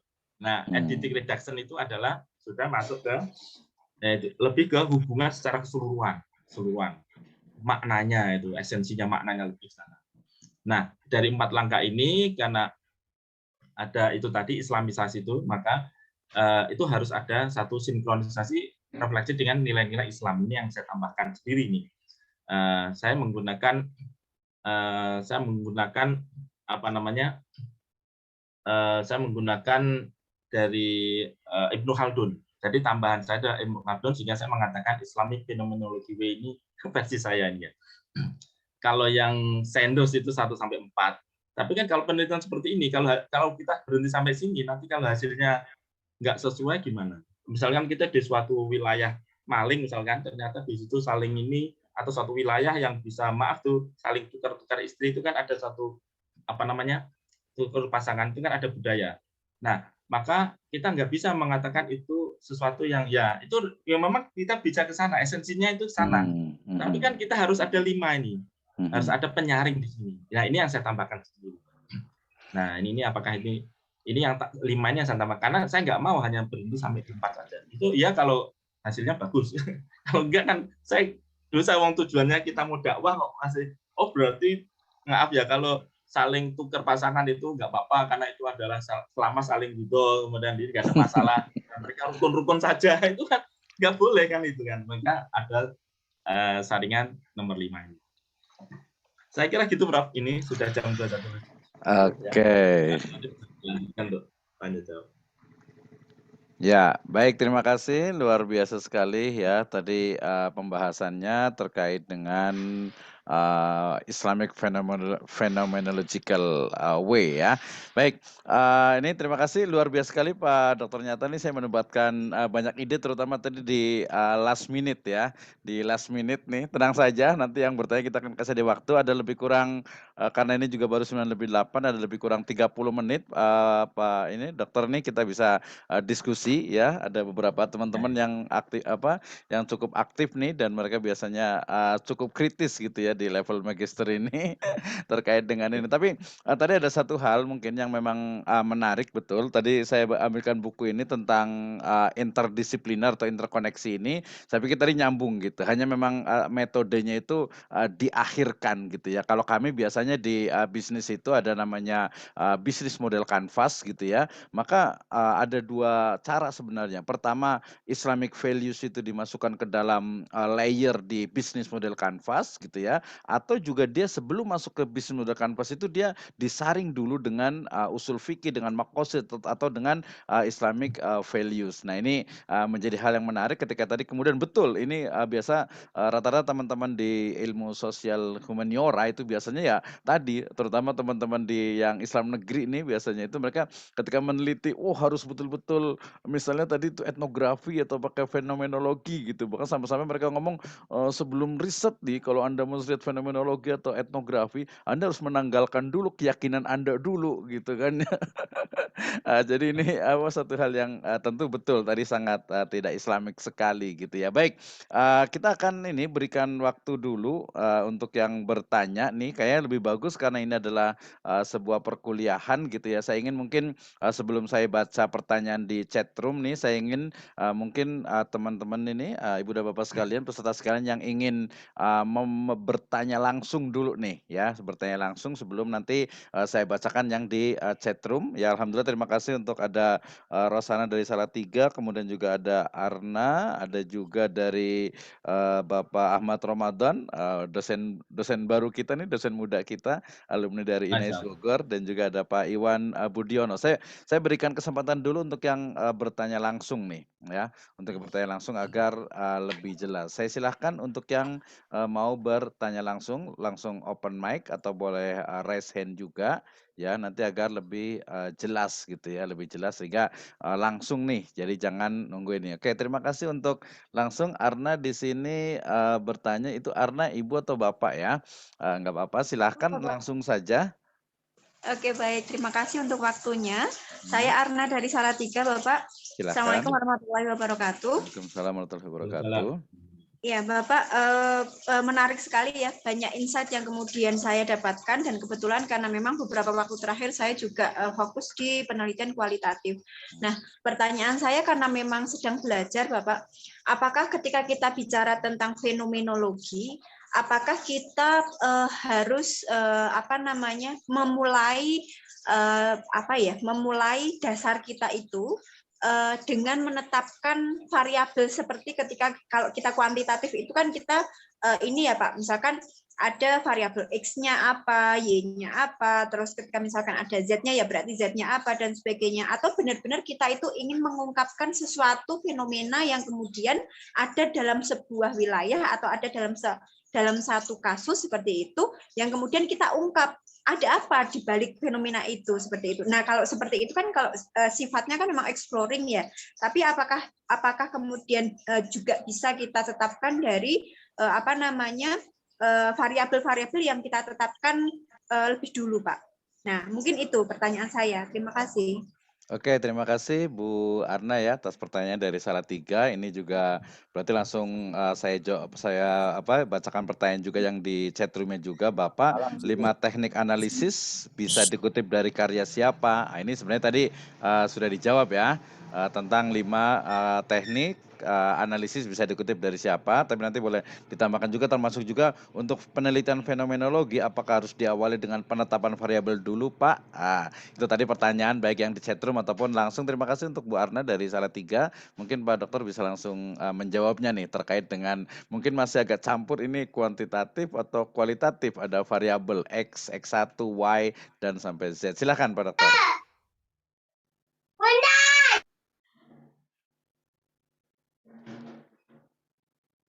Iya, mudah-mudahan tidak salah ini. Kita sambil nunggu ini kayaknya ada terlempar atau kenapa ini? Atau salah mencet kali ya, Pak ininya nih. Terima kasih. Terlempar itu Ustaz. Iya, nggak apa-apa, tenang saja. Masih ada Pak Iskandar Chang nih. Oke, terima kasih sambil menunggu. Oke, udah hadir lagi. Silakan Pak Dokter. Tadi mungkin terlempar atau biasa. Ini problem negara berkembang biasanya nih. Ya, tadi pertanyaan sudah jelas. Kayaknya saya kelempar ya. Iya, betul. Berarti kayaknya saya terlempar ini. Iya. Silakan, sudah pertanyaan sudah jelas Prof tadi ya. Silakan. Saya baru menangkap 2 ya, fenomenologi sama teknik tadi. Yang ketiga tadi saya ya, yang ketiga ini tentang penggunaan variabel. Kalau dalam kuantitatif itu ada variabel X1, ada X, ada Y, Y, ada X1, kemudian juga ada mediannya sampai ke Z. Bagaimana dalam penelitian kualitatif, apakah harus menetapkan variabel-variabel yang akan diteliti atau seperti apa? Termasuk tadi teknik yang itu kan, yang 5 teknik itu kutipan dari mana tadi saya rasa sudah dijelaskan. Silakan Pak Dokter. Baik, terima kasih Bapak Ibu atas pertanyaannya. Jadi untuk fenomenologi, apakah harus menetapkan variabel dulu? Tidak. Jawabannya pasti tidak. Justru variabel itu yang akan kita temukan gitu. Dengan kita masuk ke kualitatif itu, berarti insya Allah kita akan menemukan variabel apa yang ada. Nah, ini sehingga perbedaan antara kualitatif dengan kuantitatif adalah kalau kuantitatif itu adalah sudah ada teori, kemudian kita membuktikan apakah ini sesuai dengan teori apa tidak. Kalau falsifikasinya itu seperti itu. Tapi kalau itu kuanti ya. Tapi kalau kualitatif termasuk fenomenologi tidak. Justru kita itu ya memang masuk gitu aja, masuk. Kemudian kita menggali data, masuk sehingga kita menemukan variabelnya. Nah, cara menemukan variabel itu nanti dengan analisis data itu tadi, mulai dari wawancara dan sebagainya itu ya. Ini mungkin belum kita bicarakan, tapi intinya ke sana. Kemudian 5 teknik. Untuk lalu ketika mengembangkan butir-butir pertanyaan ketika wawancara, menggunakan apa nggih Pak nggih? Ya, itu bisa menggunakan teori memang di awal. Tapi teori ini adalah hanya digunakan semacam untuk panduan saja. Panduan, kemudian atau semacam lensa gitu ya. Bahwa agar kita nanti melihatnya, ini kayaknya masalah apa sih gitu ya. Jadi contohnya ini, walaupun itu nanti belum tentu itu yang terjadi ya, tapi kita bisa menggunakan lensa karena tergantung pada pendalaman. Contoh misalkan tentang kelangkaan minyak goreng misalkan. Nah, kelangkaan minyak goreng itu nanti kita cari itu kira-kira berhubungan dengan teori apa, gitu ya, teori apa. Nah, itu yang nanti kita gali. Pertanyaan-pertanyaan itu juga berhubungan dengan kenapa, itu juga berdasarkan teori yang ada. Itu ya. Jadi itu, tapi teori-teori itu tuh belum tentu itu kita membuktikan apakah benar ini apa tidak. Tapi itu kita, lah ini perbedaannya nih ya. Teori itu di awal itu kita gunakan untuk memahami suatu permasalahan dulu. Dan itu kan belum jawaban itu, belum jawaban, tapi kita memahami. Sehingga ada pertanyaan-pertanyaan, siapa yang kita tanyain itu berdasarkan penelitian sebelumnya. Oh, termasuk apa namanya? Referensi gitu, referensi sebelumnya kita gali yang berhubungan dengan minyak goreng itu siapa saja. Nah, itu tuh kita sebagai bahan pertanyaan atau siapa saja yang akan kita tanya. Itu ya, Bu Arna ya. Oke, terima Kemudian kasih Bu Arna. Yang berikutnya ini silakan. sekalian untuk yang untuk penggunaan variabel tadi, Ya. bagaimana dalam kualitatif sama ya, ini sama. Jadi memang kita tidak menggunakan variabel di awal, enggak. Variabel ini justru kita temukan sebagai temuan kita itu nanti, sebagai temuan kita itu di situ. Makanya ini penting untuk eksplorasi. Nah, kalau ada beberapa yang menggunakan mixed method itu juga ya eksplorasi dulu, ada muncul variabel. Kalau mau dikuantitatifkan ya variabel yang sudah kita gali ini kemudian dikuantitatifkan. Ada beberapa peneliti yang melakukan itu. Nah, kemudian 5 teknis analisis dari siapa? Ini kalau 5 dari saya. Tapi kalau 4, tapi itu tidak murni dari saya. Yang murni itu 4 itu menurut penelitian Sanders tadi tahun 92. Itu ada 4 tahap itu tadi. Nah, yang kelima itu tambahan saya. Kenapa? Karena itu tadi kita itu dalam meneliti jangan berada di ruang kosong. Jangan berada di ruang hampa. Kita harus punya sesuatu yang bisa kita dakwahkan gitu. Bisa bermanfaat untuk orang lain. Makanya di situ saya tambahkan adalah untuk dengan islamisasinya itu. Itu sudah 3 ya, Bro. Oke, terima kasih, luar biasa sekali. Nanti Bu Arna kita bisa diskusi lagi ya terkait memang kalau tadi kualitatif, data kualitatif dengan data kuantitatif itu memang kadang agak sedikit campur, agak sedikit kalau yang belum paham itu kadang memang agak sedikit sepertinya ini kenapa harus pakai variabel, kenapa harus pakai interview, kemudian tadi validitas dengan reliabilitasnya seperti apa. Nah, itu sebenarnya sudah dijawab ya. Nanti tinggal banyak lagi baca lagi, kita akan lebih detail lagi. Baik, terima kasih untuk Bu Arna. Tadi kalau saya melihat juga lebih kepada memang kalau fenomenologi ini memang dia juga berarti bukan datang ke lapangan itu bukan dalam keadaan kosong juga tidak, tetapi dia sudah ada teori-teori yang ada di literatur review ya. Tetap saja ada juga literatur review yang nanti yang menjadikan ada teori tentang A, B, C, D gitu ya. Kemudian nanti dilihat dari sisi yang ada di masyarakatnya seperti apa gitu. Oke, waktu kita agak terbatas, kita akan lanjut lagi ke Ibu Rosana dari Salatiga. Ini tetangganya Pak Dokter Nyata nih. Mungkin bisa langsung open mic, silahkan langsung saja. Ya, terima kasih. Assalamualaikum warahmatullahi wabarakatuh. Waalaikumsalam warahmatullahi wabarakatuh. Bapak, perkenalkan saya Rosana juga dari Salatiga. Ini ingin bertanya Bapak, jadi kan kalau di riset etnografi seperti tadi yang disampaikan, itu kan sekarang lagi ngehits juga tentang riset etnografi seperti itu ya Pak. Jadi data miningnya itu dari internet seperti itu, misalnya dari komen di sosial media dan lain sebagainya untuk menganalisisnya seperti itu. Nah, kalau riset fenomenologi seperti ini, apakah juga memungkinkan untuk data miningnya itu juga menggunakan net juga seperti itu? Apakah memungkinkan? Terus yang kedua, pertanyaan saya, terus kemudian kalau mengambil dari internet itu, triangulasinya seperti apa ya Bapak? Seperti itu. Apakah ya seperti apa ini yang saya jadi kepikiran karena tadi membahas mengenai triangulasi. Terus kemudian yang ketiga Bapak, kalau misalnya bisa fenomenologi tapi juga dengan internet, dengan net juga sama seperti etnografi seperti itu, saya malah jadi ini Bapak Jadi kalau riset-riset di Science Direct atau di Emerald seperti itu yang etnografi itu juga membahas tentang fenomena. Terus kemudian bagaimana cara kita membedakan bahwa ini fenomenologi ataupun ini tuh termasuk etnografi atau di cara pembahasannya atau pendekatannya yang seperti apa atau seperti apa ya Bapak? Seperti itu Bapak. Jadi 3 pertanyaan ini sebenarnya tadi jadi bertanya-tanya seperti itu. Terima kasih Bapak. Oke, terima kasih Bu Rosana. Ini borongan ini pertanyaannya ya. Keren banget Dari pertanyaannya. Inais Pak mau bertanya Pak. Ya boleh sebentar Pak Riyad ya. Nanti kita ini kan. Baik, kita sambil ini dulu Pak Riyad sebentar. Nanti kita akan berikan kesempatan. Tadi ini terkait tadi yang kepikiran di saya Bu Rosana itu adalah netnologi berarti itu, bukan netnografi gitu ya. Kebetulan nanti boleh lihat di YouTube saya tentang netnografi. Saya sempat bikin tentang netnografi juga, menarik juga. Tapi kita akan berikan pada Pak Dokter Nyata untuk memberikan pendapatnya nih. Ada 3 pertanyaan terkait dengan fenomenologi dimasukkan ke dunia internet, kemudian juga terkait dengan bagaimana sebenarnya triangulasinya dan yang seterusnya. Silakan Pak Dokter Nyata. Ya, terima kasih Bu Rosana. Jadi netnografi atau netnologi ini kan kaitannya dengan pengumpulan data ya, pengumpulan data, sehingga itu mau dipakai dengan etnografi maupun yang fenomenologi itu ya masih memungkinkan. Hanya ini memang ilmu baru ini. Karena adanya COVID ini muncul ilmu baru.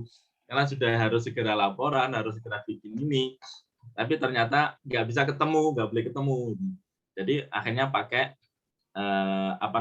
internet. Nah, ini memang intinya adalah apa sih intinya? Makanya kita kalau kita belajar makrofisika itu kan katanya intinya apa sih gitu ya, kemaslahatan dan sebagainya. Atau hakikatnya apa? Hakikatnya kalau kita kaitannya dengan fenomenologi maupun yang etnografi atau yang lain, itu kan intinya misalkan fenomenologi. Berarti kita kan harus bisa membaca gerak-gerik orang itu walaupun itu ada di internet gitu. Jadi jangan sampai kita tidak bisa membaca. Kalau ya boleh nggak boleh, tapi dengan beberapa persyaratannya. Ketika kita jadi misalkan gini, kita bisa membaca mimik seseorang itu ketika setuju dan ketika tidak setuju, ketika langsung wawancara. Saya pernah wawancara langsung itu ada langsung 3 orang. Saya itu ngundangnya 1 orang, yaitu pimpinan puncak. Tapi ternyata yang datang itu 3, yaitu wakilnya sama bagian akuntansinya sama yang lain 3. Nah, dari situ itu nanti akhirnya ketahuan gerak tubuh seseorang itu kan kelihatan dia setuju apa tidak. Jadi ada wakilnya itu yang menyampaikan, oh ini seperti ini caranya itu, caranya seperti ini. Nah, si pimpinan ini nggak setuju. Nah, nggak setujunya itu kan loh, kalau lo saja itu kan kalau pakai tulisan lo itu mimiknya seperti apa. Nah, kalau kita ketemu langsung kan kita bisa merasakan gitu. Kalau ketemu langsung. Nah, di internet kalau memang kita bisa merasakan, bisa terlihat lingkungan sekitar, nggak ada masalah. Nah, tapi kalau itu ternyata kita tidak bisa merasakan, apalagi hanya wawancara telepon, ya susah. Karena yang intinya yang kita tangkap itu kan nanti apakah data itu valid apa enggak kan intinya. Kaitannya dengan validitas data, ini kan tadi kan saya sampaikan ada kredibilitas itu kan, kredibilitasnya. Ada yang masalah kevalidan data dan sebagainya. Nah, data yang kita ambil itu valid apa enggak? Itu kalau internet dalam arti wawancara langsung. Jadi kalau wawancara dengan suara, misalkan saya melihat Profesor Abdurrahman Bisnoni, saya bisa melihat mimiknya walaupun jauh lah, dengan kumisnya yang seperti itu, senyumnya seperti itu, ketulusannya seperti itu kan kelihatan kan gitu. Nah, dengan senyumnya seperti itu kan kita bisa membaca itu kan, ya itu boleh nggak masalah. Berarti kan harus pakai video call. Tapi kalau suara saja kan saya nggak bisa membaca mimiknya kan seperti itu. Nah, gambarannya itu seperti itu ya. Gambarannya kalau kita dengan internet itu. Sedangkan data-data yang berhubungan dengan di internet itu boleh. Zaman sebelum COVID pun sudah pakai data-data yang dari internet itu. Saya rencana juga mau pakai itu, tapi akhirnya nggak jadi. Saya juga pakai beberapa hal. Jadi ada penelitian memang di kualitatif ini. Itu kita melakukan analisis data dari percakapan di Twitter. Gitu. kalau yang sering muncul itu namanya apa itu? Apa istilahnya, Bu? Apa ya? Lagi viral, tren. Viral. Viral atau istilahnya kan ada itu. Itu kan ada. Itu boleh itu, boleh. Jadi kita ada penelitiannya itu, Mang. Sarah, itu kan ada alatnya juga. Alatnya harus canggih. Harus beli dulu alatnya. Jadi kita pasang. Jadi yang sedang viral di itu kan ada yang teratas apa namanya itu di Twitter, di Facebook, trending topiknya. Trending topiknya itu bisa kita melakukan itu. Itu kalau bicara tentang sosial ya, berhubungan dengan ini. Ini memang sangat tergantung pada pertanyaan penelitiannya. Nah, kalau pertanyaan penelitiannya sesuai ya boleh, nggak masalah kita pakai itu. Apa sih yang sedang dibicarakan orang? Kemudian kita analisis gitu. Kita analisis. Ketika banyak orang mengatakan itu berarti kan mendapatkan persepsi. Nah, kita bisa lihat masalah kevalidan datanya. Itu bisa ya. Nah, kita ambil dari internet bisa. Dan NVivo itu kita bisa alatnya. Cuma saya memang belum menggunakan. Tapi itu saya sudah baca manualnya, itu bisa. Jadi kita melakukan penelitian, dasarnya itu apa? Percakapan di Twitter, di Facebook itu boleh. Termasuk ketika, jadi datanya di kualitatif itu akan jauh lebih fleksibel daripada data di kuantitatif. Jadi seperti itu. Jadi misalkan di Salatiga, kita melakukan penelitian tentang yang memang bisa kita lihat. Ya nanti di foto-foto. Nah, foto itu sebagai data juga boleh. Atau direkam. Rekaman itu sebagai data, itu boleh. Gitu. Karena itu kan menggambarkan asli kan itu. Hanya foto kayaknya kurang mantap. Maka kita pakai video. Nah, itu bisa juga dianggap sebagai data. Itu ya. Videonya misalkan kita sekarang sedang diskusi, kemudian Prof. Abdurrahman ini merekam, kemudian nanti masuk ke YouTube, itu bisa jadi satu bukti juga kan. Nah, ini terkait dengan internet. Jadi internet kita juga harus melihat hakikatnya itu bagaimana. Itu ya. Kemudian masalah triangulasi sama. Triangulasi itu kita bisa menggunakan triangulasi pada intinya kan memang 3 tadi, silakan bisa dipakai. Misalkan tidak harus dengan misalkan dari internet ya, sama-sama dari internet. Itu kan kita bisa triangulasi waktu, yaitu yang sekarang kita teliti, nanti jarak 1 bulan, 2 bulan, 3 bulan kita teliti lagi. Itu triangulasi waktu. Atau triangulasi sumber data. Yang satunya dari Facebook, satunya dari Twitter, satunya dari TikTok itu yang sekarang sedang viral. Itu nanti ternyata sama nggak di sana. Nah, itu bisa kita lihat. Triangulasinya bisa pakai itu. Atau triangulasi dengan wawancara, kalau memang sudah boleh, ya itu bisa. Tapi kalau masih belum boleh, bisa dari data yang lain tadi. Ada 3 triangulasi, silakan dipakai salah satu aja, itu sudah cukup ya. Untuk satu masalah ya, satu topik itu bisa. Kemudian bagaimana membedakan antara fenomenologi dan etnografi. Jadi kalau etnografi itu biasanya berhubungan dengan budaya. Suatu kelompok yang mempunyai budaya yang sama. Seperti penelitian dari Prof. Abdurrahman Wisno ini, beliau meneliti di Baduy ya, betul. Baduy. Nah, di Baduy itu kan punya satu kelompok yang sama, satu kebiasaan sama di satu daerah itu. Nah, itu etnografi. Itu etnografi. Sedangkan untuk fenomenologi itu tidak harus suatu kelompok itu, tapi ada satu kejadian, ada satu fenomena. Misalnya contoh tadi adalah kelangkaan minyak atau pengaruh ekonomi dari letusan gunung ini, pengaruhnya seperti apa. Nah, itu fenomenologi. Atau misalkan ada suatu tempat PSK kemudian dibubarkan oleh pemerintah, itu fenomena. Nanti Bapak itu bisa meneliti di daerah sekitarnya itu terjadi seperti itu apa enggak. Itu pengamatan. Nah, pengamatan ya Anda harus jalan-jalan. Gitu, jalan-jalan lihat, tanya itu loh. Tanya. Nah, itu tuh memang seperti itu cara kualitatif. Gitu ya, saya kira sudah 3 pertanyaan dari Bu. Oke, terima kasih Dr. Prof-nya itu luar biasa sekali. Terima kasih untuk Ibu Rosana. Tadi memang menarik sekali ya. Saya kebetulan sedang membuat juga sekarang nih on processing untuk netnografi. Jadi saya meneliti satu aplikasi di mana aplikasi itu sangat eksklusif sekali gitu ya, sehingga tidak semua orang itu bisa masuk dan juga tidak semua orang itu memang masuk ke situ gitu, karena memang komunitas yang sangat eksklusif di aplikasi Android gitu ya. Nah, saya melihat gini, jadi kalau mamanya etnografi ataupun netnografi ini kan sebenarnya udah lama ya, 93 2005 itu sudah berkembang netnografi itu. Cuman karena ada pandemi aja sekarang lagi tren lagi gitu. Jadi kalau Ya. kalau saya melihat tadi kalau etnografi ataupun netnografi dia lebih kepada memang makna emik yang kita ada partisipatory di sana. Sementara kalau fenomena dia tidak mesti satu komunitas, tidak mesti dia lebih kepada satu case tertentu gitu ya. Jadi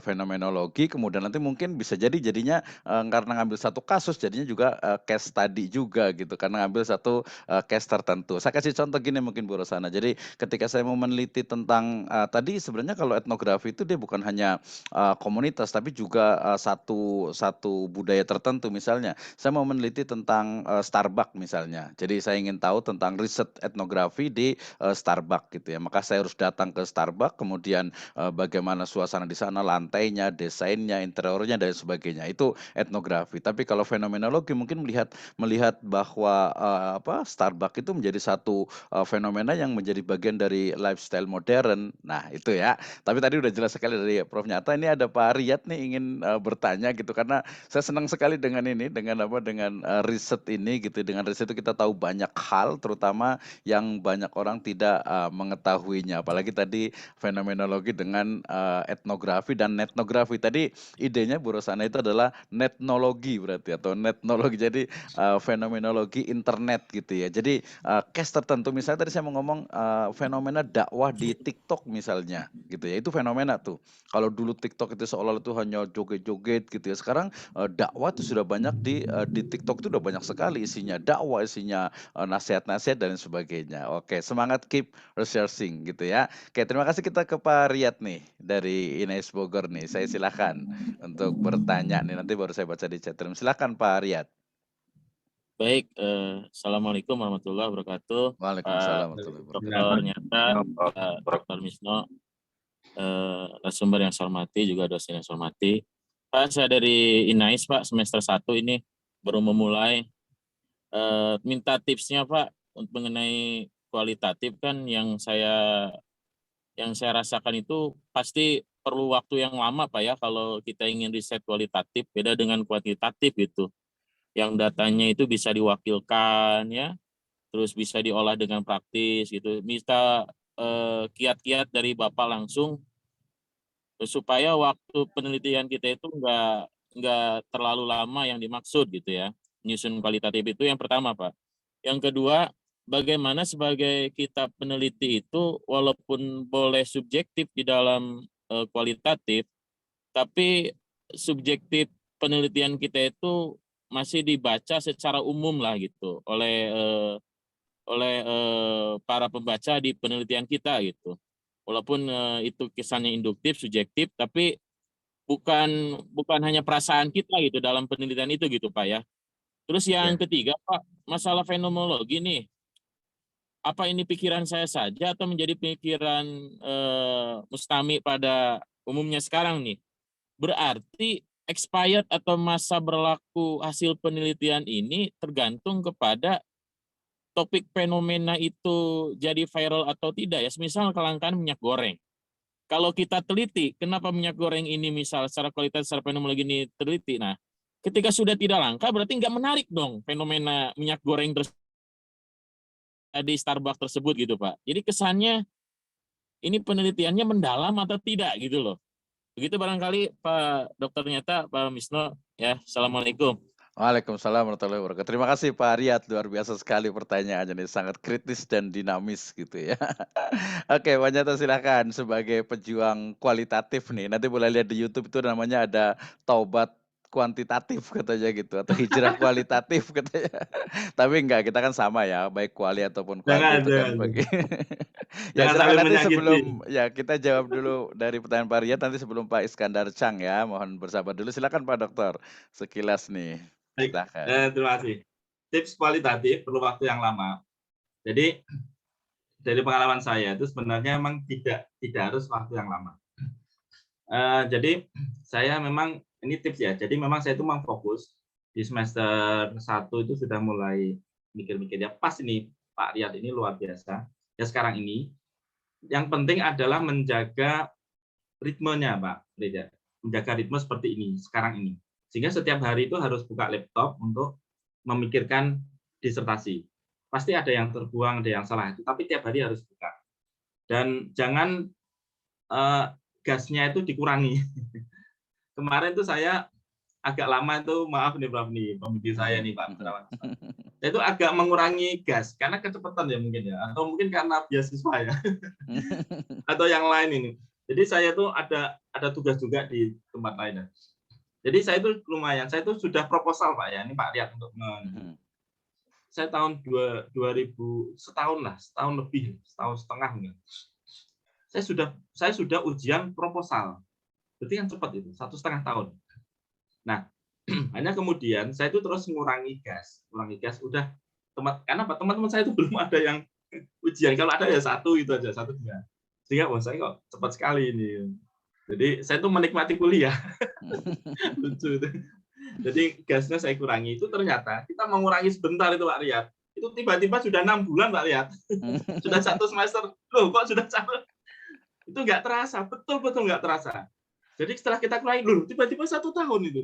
Ya Allah itu. Jadi akhirnya saya tersadar, saya tidak boleh mengurangi gas. Nah, ini kesalahan saya jangan ada di Pak Riyad. Betul, gaspol ya Pak Prof. Dokter ya. Gaspol ya. Gas ya, bukan gaspol ya, tapi gasnya itu apa? Tetap gitu, tetap ya. Stabil ya. Nah, stabil. Sesuai dengan kekuatan. Itu yang penting itu Pak Riyad. Dan setiap hari buka laptop.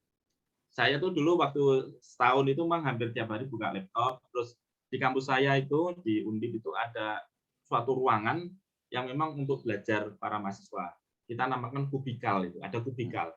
Di situ ya ada kopi gratis, maaf ya, ada ini, yang penting ada internet, ada ini. Nah, itu tuh saya sering di situ mengerjakan tugas di situ sama teman-teman di situ. Akhirnya lingkungan kita itulah akademik atmosfernya itu akhirnya kita ya di situ itu mempercepat. Nah, tapi begitu saya sudah tidak aktif di kubikal, ya saya kan akhirnya aktif di tempat lain lah, itu jadi lupa. Makanya gasnya jangan dikurangi, itu yang pertama.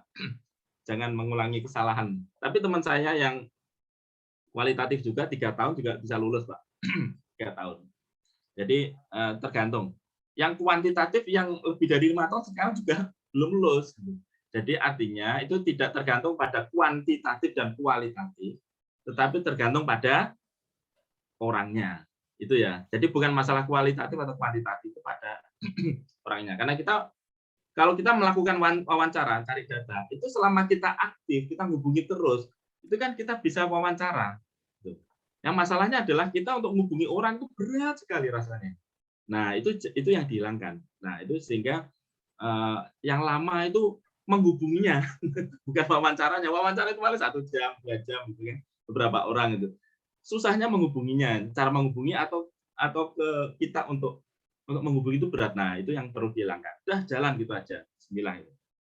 Yang kedua, sebagai peneliti boleh subjektif, tapi masih dibaca secara umum, sehingga tidak bukan perasaan penelitian. Nah, ini Bapak Ibu tadi maaf saya belum menjelaskan masalah olah data.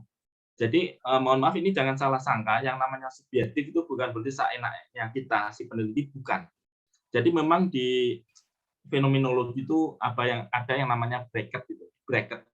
Jadi yang tadi disampaikan Prof. Wisno itu, yang temannya itu adalah dengan seperti apa kita tidak menghilangkan keyakinan sebagainya, itu intinya itu sebenarnya kalau yang saya pelajari itu dan saya praktekkan itu kita bracket, kita masukkan ke keranjang. Artinya kita melakukan wawancara, misalkan saya melakukan wawancara tentang riba, saya yakin betul yang namanya bunga bank konvensional adalah riba, dan riba itu adalah haram, dan haram itu adalah dosa, dan seterusnya. Yakin betul sampai ke perilaku saya sehari-hari. Nah, ketika saya melakukan wawancara, itu ternyata ada dosen, seorang muslimah, seorang muslim yang aktif mengaji, aktif sholat, itu ternyata menganggap bank konvensional itu tidak termasuk riba, sehingga tidak dosa. Dan ada yang menganggap ini kan kepepet. Walaupun saya melihat itu ada satu jalur. Nah, hal itu tuh kita jangan mendebat itu. Maksudnya Pak Riyad itu. Kita jangan mendebat dia. Nah, itu gimana Pak Riyad? Jadi bukan berarti kita menghilangkan keyakinan, oh saya mau murtad dulu. Oh, jangan. Itu hanya metode untuk mencari ini ya, mengumpulkan data ya. Jangan murtad dulu lah, jangan murtad dulu. Masa bikin S2 murtad, jangan. Tapi maksudnya adalah kita melakukan wawancara secara profesional. Kayak presenter itu walaupun nggak suka sama orang yang dipresentasi, yang diajak wawancara, tapi karena tugas kantor, dia akan senyum-senyum sama mau wawancarai intinya apa. Nah, kita tugasnya adalah betul-betul ingin mencari apa sih yang ingin disampaikan oleh si informan itu. Gitu. Itu namanya bracket, ada bracket itu. Nah, ini bukan final. Nanti kan ada analisis data. Nah, analisis kita masuknya di situ nanti. Si pemikir, si peneliti seperti itu. Jadi itu maksudnya bukan subjektif itu, tapi kan subjektif dalam arti kan pendapatnya si informan itu yang maksudnya yang subjektif, tapi kita kumpulkan. Tapi subjektif kan bukan berarti tidak benar. Ketika ada 10 orang mengatakan, si A mengatakan ada gunung meletus, si B gunung meletus, semuanya mengatakan gunung meletus. Di TV ada gunung meletus, ada gambarnya. Walaupun subjektif kita bertanya kepada mereka, kita akan tetap yakin apa yang mereka katakan. Nah, itu subjektif dalam arti seperti itu. Bukan peneliti itu sembarang lah karang-karang sendiri, nggak boleh. Justru peneliti itu tidak boleh menyimpulkan sesuai dengan keinginan peneliti, itu larangan. Tapi menyimpulkan sesuai dengan apa yang digali berdasarkan data-data. Nah, itu nanti maka analisis data ini jadi penting, Prof. Sehingga memang, tapi insya Allah kita nggak ada waktu ya. Nanti insya Allah next time aja. Itu sangat penting. Insya Allah, siap. Untuk ke sana nanti, untuk menggali. Kemudian yang ketiga, expired-nya tergantung fenomena. Apakah ketika fenomena minyak gorengnya tidak langka menjadi tidak menarik? Nah, ini kalau penelitian kualitatifnya belum selesai. Dalam arti gini, karena tadi itu kan ada langkah-langkah. Ada langkah-langkah yaitu melihat fakta. Nah, yang Pak Ria tanyakan ini, apakah nanti kalau minyak gorengnya tidak langka, itu kemudian jadi menarik? Itu kalau contoh saya yang seorang suami yang tanya jam, itu adalah, yaitu ketika si bapak ini tanya jam, itu adalah intinya pengen ngajak pulang. Nah, sebenarnya dari ini kan masih ada langkah lagi, editing reduction itu adalah kita bisa memahami sebenarnya, misalnya, berarti si ibunya atau istrinya ini punya sifat seperti apa kan gitu kan. Sifatnya seperti apa lah, itu lebih dalam lagi. Termasuk minyak goreng ini itu bukan masalah langka dan tidaknya. Mengapa bisa terjadi? Siapa yang jahat atau tidak ada yang jahat? Atau memang karena suatu kecelakaan atau suatu kesengajaan. Nah, kalau memang terjadi seperti ini kan ada hal yang memang harus kita lakukan ketika kita bisa menggali seperti itu. Nah, ini jadi bukan masalah minyak gorengnya. Minyak gorengnya itu fenomenanya saja. Tapi esensinya yang harus kita kembangkan. Nah, ini perlu latihan ini, esensi. Contohnya seperti itu, esensi. Bagaimana kita bisa menggali esensi di balik fakta yang ada. Faktanya adalah suami tanya jam, itu fakta. Faktanya adalah minyak goreng langka, itu fakta. Nah, tapi apa di balik kelangkaan minyak goreng? Apakah terjadi penimbunan? Nah, itu tuh yang justru esensinya di situ. Bukan masalah langkanya sebenarnya kan. Nah, jika menarik, hasilnya akan menarik. Oh, terjadi ada kelangkaan, ada penimbunan, sebagainya. Siapa yang melakukan penimbunan? Kok bisa penimbunan? Nah, itu seandainya ya, contoh lah ya, itu contoh. Itu kan menarik. Saya kira itu ada. Oke, terima kasih Pak Dokter Nyata nih. Ternyata saya juga dapat ini nih, dapat satu fenomena. Ternyata Pak Dokter Nyata ini sudah khatam jadi fenomenologi nih, jadi kualitatif karena dari cara berbicara ini sangat orang sosial sekali nih, banyak ngomong gitu ya, kayak saya juga gitu. Jadi beda dengan kalau kualiti itu biasanya tuh langsung data tek langsung selesai gitu. Tapi kalau orang sosial, orang kualitatif pasti ceritanya tuh banyak gitu. Saya yakin panjang nih, nggak bakal selesai nih. Baik, kita ke Pak Iskandar Chang nih, keren namanya nih. Silakan berikan kita diskusi sebelum Masya Allah, ini Ustaz saya. Terima kasih. Assalamualaikum warahmatullahi wabarakatuh. Waalaikumsalam. Waalaikumsalam warahmatullahi wabarakatuh. Saya tadi di WA oleh Pak Nyata dalam kondisi saya agak kurang enak badan sebetulnya. Tensi saya lagi 150/100, cukup tinggi. Ya, hari ini saya mendapat pencerahan ya. Saya melihat ada the phenomenon of scientists of Indonesia gitu. Nah, jadi fenomena kita ini kebanyakan ilmuwan Indonesia ini tidak mau mencetuskan dia sebagai seorang ilmuwan, menjadi pengekor. Nah, hari ini nyatanya Pak Nyata Nugraha ini betul-betul nyata beliau ini ya. Jadi ini pendapat saya saja. Ini fenomena itu ya, sang fenomena. Ada fenomenal, ya fenomena. Jadi kalau saya boleh menyatakan ada fenomenal kodim, fenomenal jadid begitu. Jadi yang kodimnya orang-orang yang nggak mau mengungkapkan. Saya itu ilmuwan, kenapa saya harus mengikuti pendapatnya orang lain kalau saya bisa menyatakan sesuai dengan kaidah-kaidah ilmiah? Kenapa harus mengikuti orang lain gitu loh? Ini yang selalu saya berontak sebetulnya ya dalam kaidah keilmiahan ini. Walaupun saya bukan orang ilmiah, saya baru 6 tahun ya Pak, nyata mohon maaf ini. Saya baru 6 tahun di dunia akademik. Sebelumnya ya saya orang bebas-bebas saja, berpikir saya sangat bebas sekali gitu. Nah, saya ingat ya pada tahun 2096 sampai dengan ya 96 itu teman-teman dari UIN Bandung ya, dia menyatakan ada satu ilmu yang bagus. Ini cerita dulu, karena orang sosial katanya Pak Dr. Bisno. Lulus khatam. Lulus khatam gitu ya. Jadi ada sosiologi. Sosiologi itu banyak sekali pendapat Bourdieu macam-macam. Padahal harus saya ingat tadi yang disebutkan oleh Pak Nyata adalah ada Bapak Sosiologi Islam, Ibnu Khaldun gitu ya. Muqaddimah dia. Nah, beliau ini, teman-teman kita yang ada di UIN Bandung itu bikin keilmuan baru, satu ilmu baru, sosiologi itu dia ganti istilahnya menjadi sosiosopologi. Keren. Jadi ada istilah sosiosopologi. Nah ini dia berani mungkin dia ingin menyatakan I am of a genuine scientist of Indonesia gitu kira-kira ya. Nah hari ini saya menemukan Pak Nyata ini sudah mulai berani menambahin satu poin dari penelitian yang lain dengan ini loh harus dakwah nih. Dalam penelitian juga harus dakwah, ada keberanian itu mengungkap gitu ya. Walaupun beliau ada di Undip ya, Universitas Diponegoro. Kakak kelas saya ini terusnya. Tapi saya sebentar lagi lulus Pak Nyata. Jadi jangan lama-lama aja 3 tahun. Amin. 4 tahun gitu ya. Nah itu. Jadi maksud saya ketika fenomena yang ada di tengah-tengah ilmuwan kita, mari saat sekarang ini kita dobrak saja apa ilmuwan-ilmuwan barat itu. Tidak bisa, orang tidak bisa dijadikan bata. Tidak bisa orang dijadikan bata dengan satu pemikiran yang sama begitu ya. Jadi justru khasanah pemikiran timur itu jauh lebih dahsyat ketimbang khasanah pemikiran barat. Pemikiran barat ini kan kita dikotak-kotakan terus. Oh fenomenologi, oh etnografi, oh ini. Kenapa sih harus begitu? Kenapa nggak kita munculkan sendiri keilmuan kita dari sisi keindonesiaan kita begitu? Saya kira ini hanya pendapat saja ya. Saya tidak ingin bertanya karena saya kalau tanya sama Pak Nyata nanti saya takut kualat gitu. Pendapat saja. Terima kasih sudah diajak ikut ini karena suara juga agak nggak nyaman. Tapi setelah ini saya mohon izin, saya harus istirahat. Nggak boleh lebih dari jam 10 saya tidurnya sekarang. Ya, baik. Terima kasih. Terima kasih Pak Dr. Misno dan Pak Nyata Nugraha dan teman-teman saya ada Arna, ada Rosana itu. Ya, terima kasih. Senior saya itu di kampus itu malah. Saya malah juniornya mereka itu. Ya. Terima kasih. Assalamualaikum warahmatullahi wabarakatuh. Waalaikumsalam warahmatullahi wabarakatuh. Kayak waktu kita sudah agak lewat, tapi masih ada ini, kita mungkin selesaikan lah sampai jam 10 ini. Sedikit ini, karena sudah bertanya nih Pak Iwan Budiono nih, kita langsung jawab di chatroom saja.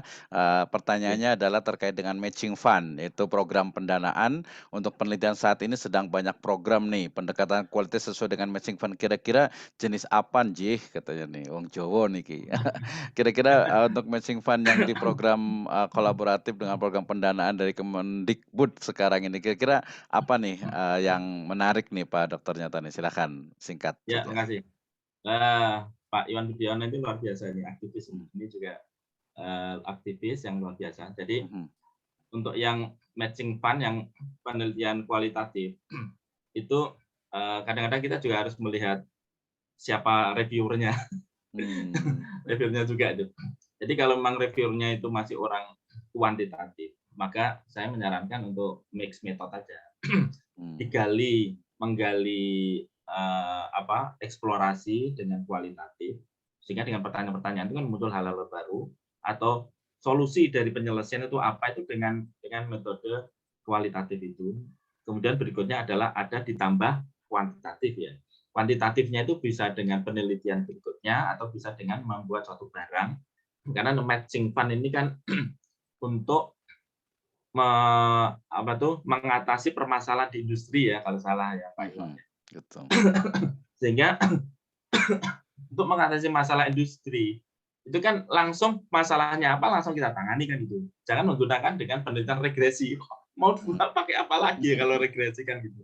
Kan bisa kita kualitatif, kemudian butuhnya apa kan langsung buat pakai pilot project atau pakai apa yang kecil itu namanya apa ini ya. Yang contoh, jadi misalkan kita membuat suatu barang tapi contoh dulu itu namanya apa? Untuk itu juga sampelnya bisa itu ya. Sampel ya, istilahnya kita sampel ya. Istilah teknik ada itu. Namanya pokoknya kita bikin prototype. Prototype. Tapi kan dengan penelitian yang ini. Oke, ya. Mixed method ya. Oke, jawabannya mixed. Terima kasih. Ada dari Pak Ahmad Ramadan juga nih tentang mungkin diulang sedikit 1 menit saja terkait dengan menemukan esensi yang seharusnya bagaimana nih Pak Dokter nih menemukan esensi yang seharusnya. Itu tidak kita temukan dari berbagai dari satu tema saja enggak, tapi berbagai tema itu kita gabung. Tema kita gabung sehingga kita paham. Nah, jadi esensi itu betul. Misalkan ada satu tema adalah misalkan Semarang, kemudian ada Surabaya, kemudian ada Bandung, dan ada Jakarta. Itu kadang-kadang temanya seperti itu. Nah, ini bisa kita rangkai. Oh, ini adalah kota-kota, misalkan gitu. Kita merangkai sendiri. Jadi itu muncul sendiri, tapi kita rangkai. Oh, ini kan terjadi di kota-kota. Di kota-kota di Jawa, misalkan seperti itu. Nah, itu esensinya. Jadi itu harus digabung dengan tema-tema. Jadi nanti munculnya tema-tema. Ya ini memang dengan Prof, harus dengan analisis data. Iya betul. Jadi tidak langsung nemu gitu ya. Tadi kan nggak mungkin langsung. Iya. Lihat bapaknya itu belum tentu langsung dapat gitu. Dia harus nyari dulu karena ceritanya dari awal aja kita tahu gitu ya. Kalau nggak tahu kan apa nih gitu ya. Dan analisis data ini kita lakukan secara iteratif. Tadi mungkin belum saya jelaskan.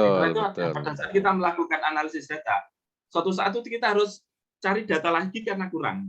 Betul. Atau kita melakukan cari data bisa jadi hasil rekap ya, hasil yang transkrip itu kita baca ulang lagi. Itu bisa sehingga barangkali ada satu kunci yang ketinggalan. Saya juga gitu. Ya, oke. Namanya iteratif. Oke, luar biasa, harus banyak belajar lagi nih Pak, dosen muda kita nih soalnya nih.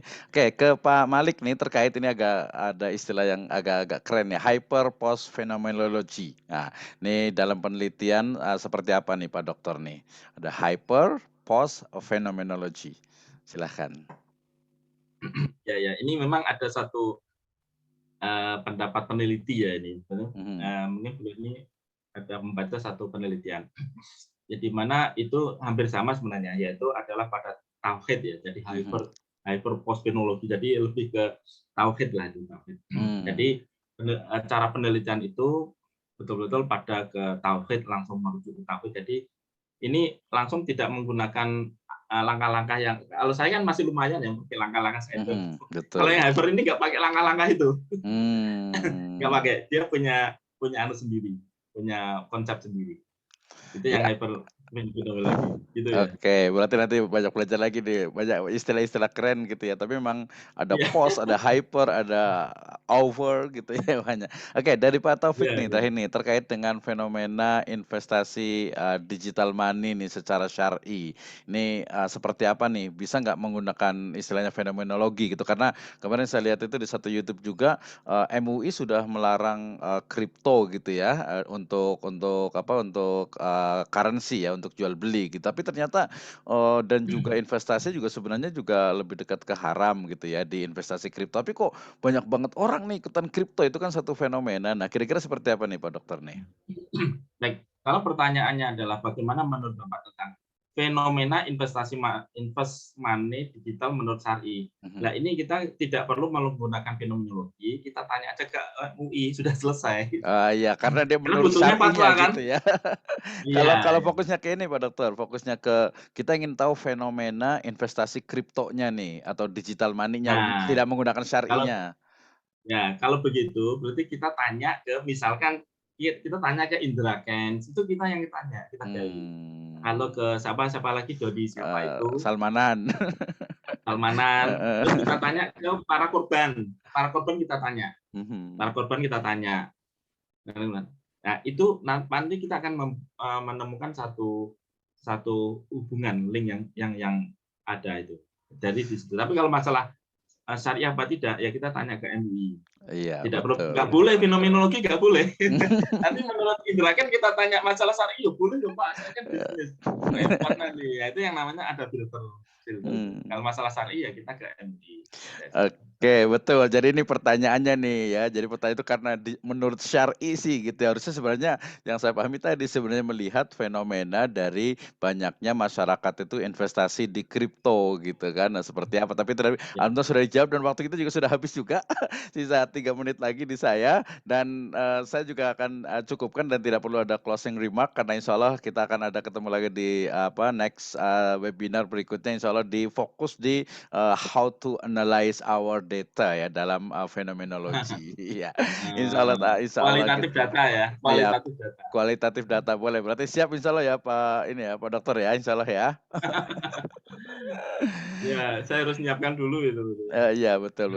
Datanya masih di NVivo itu Mas. Iya betul. Atau mungkin NVivo nanti saya tampilkan enggak? Iya bisa. Saya dulu sempat bantu juga teman di UTM yang itu saya cerita itu menggunakan NVivo juga, tapi memang NVivo ini kan agak cukup expensive ya.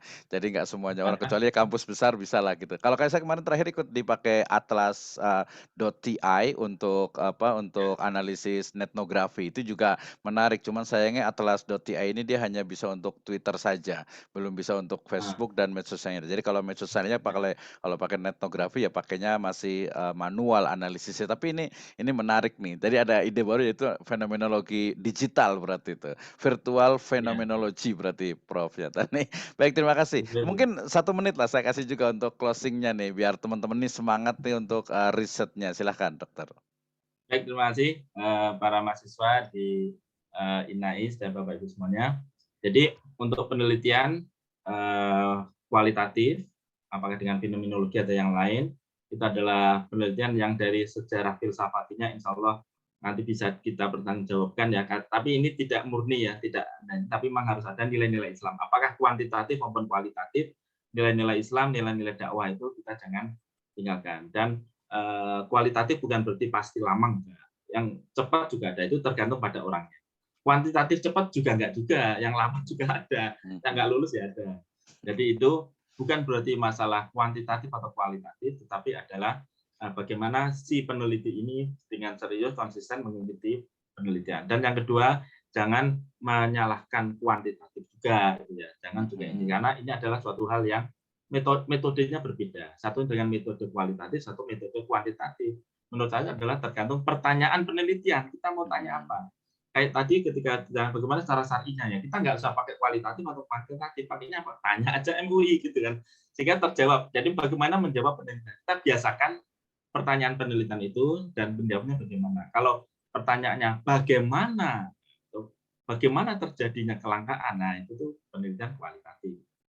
Nah, untuk menjawab biasanya untuk dakwah atau penyelesaian masalah di umat itu adalah bagaimana penyelesaiannya, sehingga banyak kualitatif yang perlu ini. Hanya masalahnya kualitatif tidak ilmiah. Nah, itu yang salah. Itu ilmiah. Tadi saya sudah membuktikan itu langkah-langkah dan semuanya terukur.